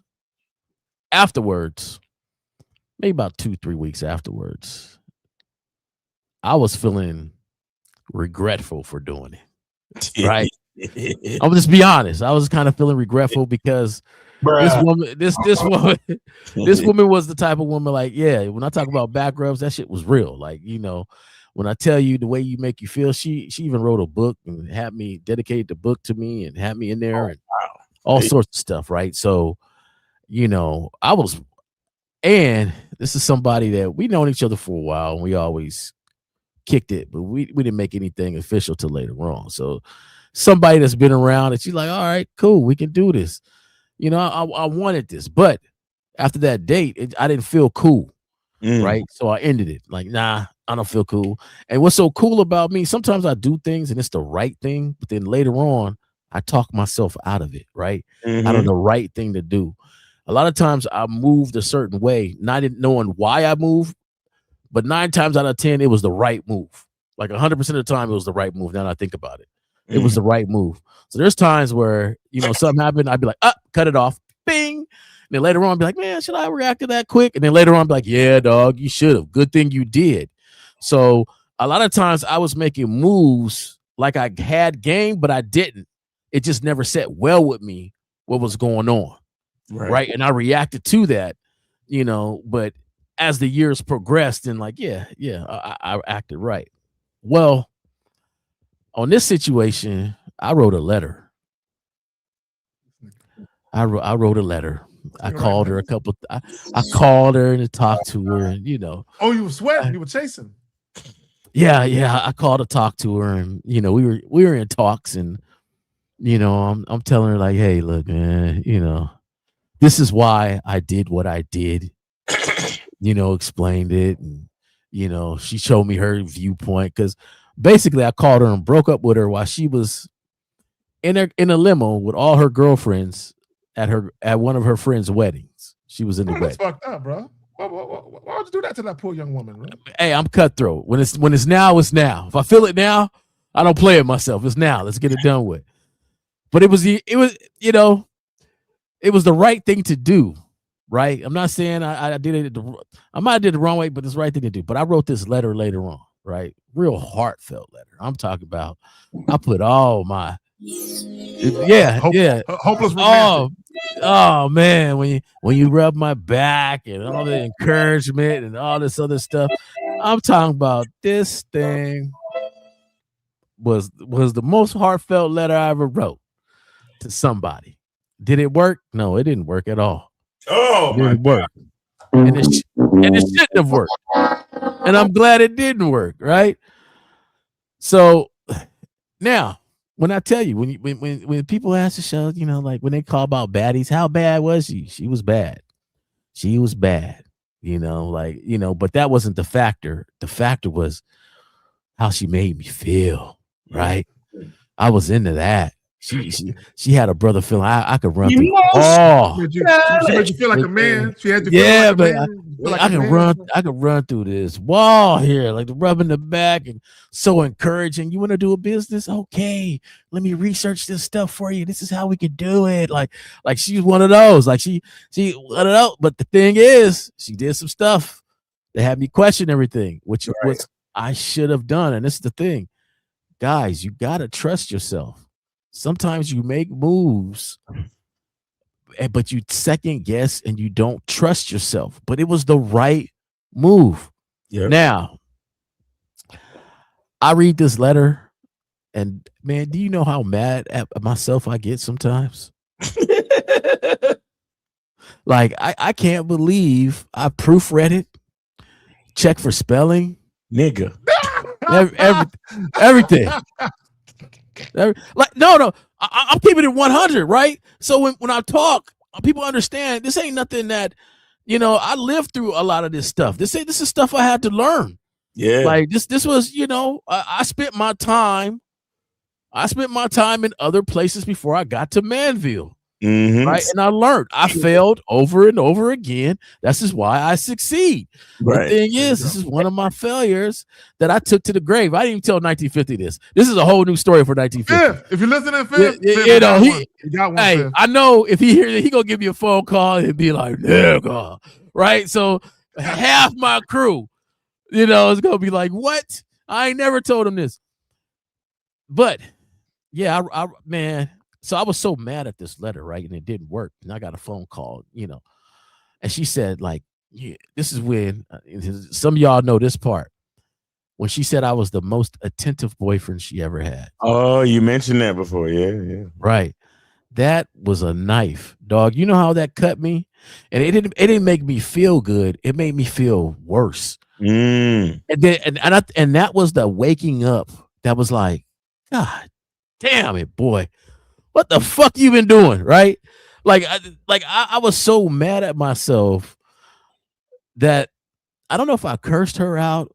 No, she said something like, yeah, I think I cursed her out a little bit. And then she's like, my mom really likes you.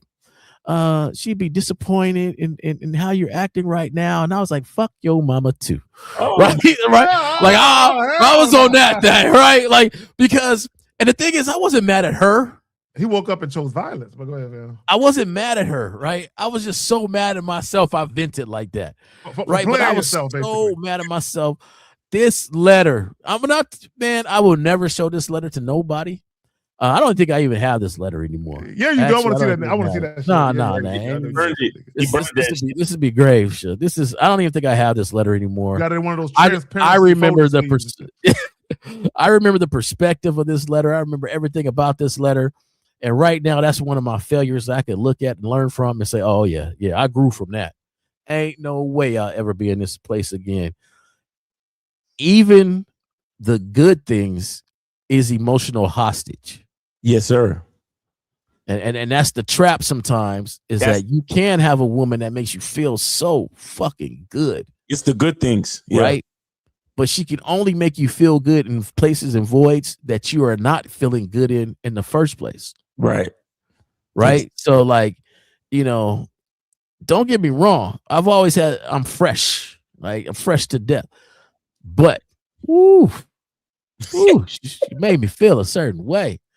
That one got me. And so emotionally, I became emotional. And cursing. I became emotional and then all this other stuff, and she never got an apology for that. Damage. I apologize. I know she's not listening to the show, but I apologize. I was emotional at the time. Emotional damage. And fuck your mama too. And fuck your mama too, right? And I ain't no cursor, so if I had to say that, I was on some emotional stuff. I was in my emotional feelings. God damn. But to your point, one of my exes, I had broke up with her, right? And 8 years after I broke up with her, I just called her and apologized for treating her fucked up. I called her and I said, look. I did this shit. I knew. Hey, Mal, stop making it worse, man. I'm so mad about it. Now, I want to be clear. I did not want her back. I wasn't trying to get her back. Something just came over me and said, call this chick. And this was 8 years. She got a whole man and a whole family. She done moved on and everything. Nigga. Bro, she started crying. She started crying on the phone. She started crying like, oh my God. I mean, that's better than writing this letter. I done broke up with you 2-3 weeks ago, and I'm writing this letter talking about I didn't expect her to cry though. It fucked me up. I'm like, why are you crying? Because she probably thought that if you had said that shit them years ago, she wouldn't have the new man. Oh yeah, that's what it was. Yeah. To her, it came flooding back. Yeah. Yeah, all the emotions. Yeah, I'm niggas do 50 push-ups as soon as I get off this. Emotional damage. I was so mad at myself, man. The homie said that right there. Juliana said she want a letter too, Jay. Nah. Ain't nobody got a letter since. Called and asked and apologized. One and only time. I mean, I broke down, Miles. I broke down my transgressions. I didn't simply say I'm calling to apologize for hurting you. I said I apologize for doing this. I apologize for doing that. It is all the shit that I'm saying that I know that it wasn't no simp shit. It was I really hurt this chick, right? And I would just apologize. Right. Well, that's accountability, though. That's accountability. As a man, and I know where I went wrong, and I just wanted to say I'm sorry. Yeah, pretty much. Yeah, pretty much. Emotional damage. But not where I went wrong, like because I remember I broke up with her. I left her, so it was just. It was just more so. I know your life is fucked up now, and I apologize that you couldn't have. No, I'm just kidding. I'm just joking. Nah, man. I did apologize for hurting my feelings. It's worse. I feel. I even feel horrible more now because my letter was like, I forgive everything you done. Oh my! All right. I didn't highlight it. I didn't highlight what was wrong and broke up with you, and now I'm talking about we can still work it out. Like, nah, man. I look back and like I tell you right now, like I am so glad of who I am. You know, I'm in so my glad you soul it matured and didn't sit evolved. right. In my soul it didn't sit right. Like even then it's like, and when she said, "Oh, you was the most attentive boyfriend I ever had," I was like, she even still trying to make me feel good, right? Like, no, I'm not gonna go back, but you were the most attentive boyfriend. Oh, Man, that slap. You know what it was, bro? I remember I told a chick that one time. I was like, "No, you're a good girlfriend, but this ain't gonna work." I told her she was a good girlfriend, but it wasn't gonna work. It fucked with her mind, and I'm like, "No, you're not a bad girlfriend. I don't want this no more. It's time for it to end." But anyway, y'all ready to get up out of here? Yeah, I'm tired of listening to y'all sad war stories. hey, we just gotta learn from it. No, hey, you know, hey, Zach, you wanna know what made it worse though? That's real. We got to learn from it. Yeah. Two weeks later, I see her on one of the music videos. Oh yes, she doing. Oh, she was that bad. Oh shit. Okay, no, she was bad. She literally forgot about you, bro. She was bad. She was bad.